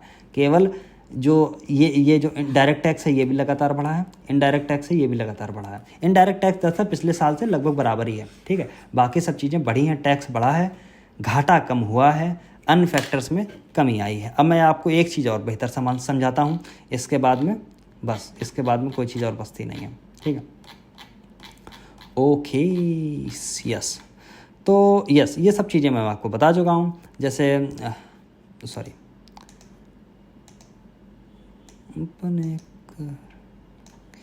यस, तो इस पर ये सारी चीज़ें मैं आपको बता चुका हूँ, ठीक है। जैसे पूंजीगत व्यय जो है उसमें प्रभावी पूंजीगत व्यय में इतनी हो गई। राजस्व जो व्यय है, जो रेवेन्यू पे जो पैसा खर्च किया जा रहा है वो 31.1 इतने के आसपास है, लाख करोड़ के आसपास, ठीक है। तो ये सब चीज़ें हैं। राजस्व की प्राप्तियों की बात हो रही है, जो रेवेन्यू रिसीट की जो बात हो रही है, ठीक है, ये 31.3 लाख करोड़ के आसपास की है। पूंजीगत प्राप्तियाँ हैं, ठीक, जो कैपिटल रिसीट की बात हो रही थी, ये सब मैं बता दूँगा 16.9 लाख करोड़ के आसपास की हैं, ठीक। तो ये डेटा आप यहाँ से रट लेंगे, ठीक है। कहाँ से? यहाँ से, ठीक। ये वाली PDF जो है ये मैं टेलीग्राम में पहले डाल चुका हूँ जब बजट आया था, अब मैं इसको फिर से डाल दूँगा, ठीक है। तो अब इसमें और क्या क्या है, जैसे और कुछ कुछ चीज़ों पे जैसे खर्च किया गया। डायरेक्ट बेनिफिट ट्रांसफ़र जो है, DBT जिसको बोलते हैं, LPG पे, उसको बढ़ाया गया है। कितना बढ़ाया गया? 1500 करोड़, 180 करोड़ से घटा के बढ़ा के इतना कर दिया गया, ठीक। इंपॉर्टेंट है, याद कर लेना, ठीक है। IDEA स्कीम में अधीन क्रेडिट लाइन, ठीक, क्रेडिट लाइन बढ़ा के 3849 कर दी गई है। सोलर ग्रिड सिस्टम को मजबूत करने के लिए 10,000 करोड़ रुपए का इस बार बजट रखा गया है, ठीक है। सेमीकंडक्टर बहुत इंपॉर्टेंट, ये वाला डेटा याद कर लेना, इंपॉर्टेंट है, ठीक है। सेमीकंडक्टर के लिए 6903 करोड़ बढ़ाए गए हैं, ठीक। इतने कर दिए गए हैं, पहले 3000 करोड़ थे। सेमीकंडक्टर के लिए खूब इस साल में ठीक ठाक काम हो रहा है, ठीक है, तो इसको याद कर लेना। फिर है जैसे कि न्यूक्लियर एनर्जी की बात हो रही है, तो बहुत पैसा बढ़ाया गया है यहाँ पे, ठीक, 22-28 करोड़ के आसपास। औषधि उद्योग के लिए 21-43 करोड़ के आसपास। अनुसंधान रिसर्च एंड डेवलपमेंट के लिए 1200 करोड़ के लिए। मनरेगा के लिए ये वाला पेरा वेरी इंपॉर्टेंट है, याद करके जाना बिल्कुल। 86,000 करोड़ रुपए का मैसिव, मतलब एक तरीके से मैं बोलूँ मैसिव इसमें बदलाव आपको देखने को मिलेगा। अच्छा, फिर बात है कि सबसे ज़्यादा पैसा कहाँ पे खर्च किया गया, तो आप देखेंगे डिफेंस में देखिए खूब सारा पैसा खर्च किया गया। तो डिफेंस नंबर 1 पे लगा लेना, ठीक है। ये पैसा इतने लाख करोड़ रुपए खर्च किया गया, ठीक। ग्रामीण विकास, अच्छा, ग्रामीण विकास पे भी खूब पैसा खर्च किया। इन दोनों को आप जोड़ दीजिए, ग्रामीण विकास भी है और कृषि और संबंधित क्षेत्र, इनको अगर दोनों जोड़ेंगे तो गांव के क्षेत्र की ही लगभग बात हो रही है, ठीक है। तो आप ये देखेंगे इतना पैसा ये, तो आप देखेंगे रक्षा क्षेत्र में सबसे ज़्यादा है, ग्रामीण विकास में नंबर 2 पे है, ग्रामीण विकास में, ठीक है। फिर कृषि और संबंधित क्षेत्र में नंबर 3 पे, गृह में, अच्छा, शिक्षा स्वास्थ्य में भी देख लीजिए लगभग 90,000 के आसपास है, ठीक। ऊर्जा में, समाज कल्याण में देखिए ये वाला डेटा आप थोड़ा सा देखिए, शिक्षा वाला डेटा ये वाला देखिए, और जो नंबर 1 पे आपको दिखाया था रक्षा नंबर, ये डेटा बहुत, ग्रामीण विकास वाला ये, तो ये 4 डेटा लगभग आपको थोड़े रखना है। ये चीज़ें मैं बता चुका हूँ आपको, पैसा कहाँ से आता है। सबसे ज़्यादा जैसे पैसा जो आ रहा है वो सबसे ज़्यादा, सॉरी ये ऊपर वाला है, पैसा कहाँ से आता है, तो जो सबसे ज़्यादा पैसा 27% के आसपास उधार ही ले लेते हैं हम लोग, है ना। फिर किससे आता है, फिर आप देखेंगे जो इनकम टैक्स से आता है, फिर किससे आता है, फिर आता है GST से आता है, ठीक। फिर किससे आता है, कारपोरेट टैक्स से आता है। तो ये सारी चीज़ें हैं, कर भिन्न राशियों से इतना आता है, ठीक। तो ये सारी चीज़ें, पैसा फिर जाता कहाँ है, ये सारी चीज़ें मैं बता चुका था। सबसे ज़्यादा पैसा अगर आप देखेंगे तो राज्यों को ही दे दिया जाता है 21% के आसपास। फिर आप देखेंगे 19% के आसपास ब्याज भुगतान किया जाता है, जो कि 24.12 के आसपास हो जाएगा। कैसे हो जाएगा इस पर मैं आपको बताऊँगा जुगाड़ करके, ठीक है। फिर 16% है, सेंट्रल क्षेत्र की स्कीमें हैं और ये सब चीज़ें हैं, इन सब की चीज़ों की बात की जा रही है, ठीक है। तो ये सब चीज़ें हैं, नई कर व्यवस्था को सरल बनाने के यहाँ पर प्रयास किया गया। इन सब चीज़ों को मैं अलग से कंप्लीट करूँगा, ठीक है। तो इन सब चीज़ों को मैं अलग से कंप्लीट करूँगा, ठीक है। तो ये सब चीज़ें, जैसे कि सीमा शुल्क में जो परिवर्तन किया गया, मैंने बताया मोबाइल फ़ोन और PCB और ये सब चीज़ों में घटा दिया गया। सोने चांदी के 6% कर दिया गया, प्लेटिनम पे 6% कर दिया गया। अच्छा, कैंसर की 3 दवाइयों को सीमा शुल्क से मुक्त कर दिया गया, किफ़ायती दवाइयाँ, मोबाइल, ठीक है, घरेलू मूल्य संवर्धन, इन सब चीज़ों पर कमी की गई है। महत्वपूर्ण जो इम्पॉर्टेंट अर्थ मिनरल थे उनको बढ़ाने का प्रयास किया गया, उन पे मतलब सीमा शुल्क जो है उसको कम करने का प्रयास किया गया। ये सब चीज़ों पे है। आयकर अधिनियम को भी ध्यान में रख के कुछ चीज़ें के लिए करों का सरलीकरण किया गया। धर्मार्थ संस्थाओं के TDS का सरलीकरण, TDS मतलब जो टैक्स ऑडिट होता है 1 करोड़ से ऊपर का। अभी ये सब फाइनेंस की चीज़ें हैं, इन सब चीज़ों में मत जाइए, ठीक है। अगर 1 करोड़ से ज़्यादा का रेवेन्यू अगर करती है एक फाइनेंशियल ईयर में कोई कंपनी के या कोई मान लीजिए कोई फर्म है, तो उसको टैक्स ऑडिट कराना ज़रूरी होता है, तो वो TDS के अंदर आता है। मुकदमेबाजी और अपील की बात है, कर आधार में वृद्धि करना, इन सब चीज़ों की बात है। इन सब चीज़ों की बात करेंगे। अच्छा, कुछ बेसिक चीज़ें मैं समझाना चाहता हूँ इसमें, ये ज़रूरी है। देखिए, ये ऐसे क्वेश्चन आपके सामने निकल के आ जाते हैं, जैसे मुद्रास्फीति नियंत्रण, इन्फ्लेशन पे कंट्रोल हुआ है, ये चीज़ कंट्रोल हुआ है और ये लगातार हो रहा है। देखिए, आप देखिए 6.2 था, फिर 20 में ये था, 21 में ये 5.5 हो गया, 6.7, अब 5.4। अब पिछले 4 वर्षों में सबसे निचले स्तर पे है। कब से? निचले स्तर, यानी इन्फ्लेशन जो है उस पर कंट्रोल हो रहा है, ठीक। राजकोषीय घाटा है, राजकोषीय घाटा मैंने इंग्लिश में आपको बताया था, क्या था? फिस्कल डिफिसिट भी देखिए घाटे, मैंने आपको जो पता है कोई भी घाटा आ जाए सारे घाटे नीचे जा रहे हैं, सारे घाटे नीचे जा रहे हैं, ठीक है। तो 5.6, एक मिनट क्या है ये, जीडीपी के परसेंट के रूप में राजकोषीय घाटे में कमी, एक सेकंड है, तभी मैं कहूँ ये तो 4.9% था, तो ये 5.6% कैसे हो गया। ओके, घाटे में कमी कितनी हो रही है ये दर्शा रहा है, तो घाटे में कमी भी हो रही है, ठीक है। ये घाटा नहीं है, ठीक, घाटे में कमी, ठीक। चलो, नहीं तो मुझे लगा कि ये तो 4.9% ऑफ जीडीपी था, तो ये कैसे हो गया। तो ये सब कुछ चीज़ें हैं, जैसे चालू खाते के घाटे में सुधार हुआ, ठीक है, चालू खाते के घाटे में सुधार हुआ, ठीक है। वित्त वर्ष 2024 में विकास दर जो है 8.2, वेरी, इसमें लगा लेना, very very very very important, ठीक है। ये अलग अलग इंस्टीट्यूशन का अलग अलग डेटा भी होता है, ऐसा नहीं है कि आरबीआई कुछ जारी करेगी फिर फॉरेन की कुछ चीज़ें अलग जारी करेंगी, मिनिस्ट्री अलग जारी करेगी, ऐसी सब चीज़ें होती रहेंगी, ये सब चीज़ें हैं, ठीक है। तो ऐसे कुछ चीज़ें हैं, इन सब चीज़ों को मैं अलग से कवर करूँगा।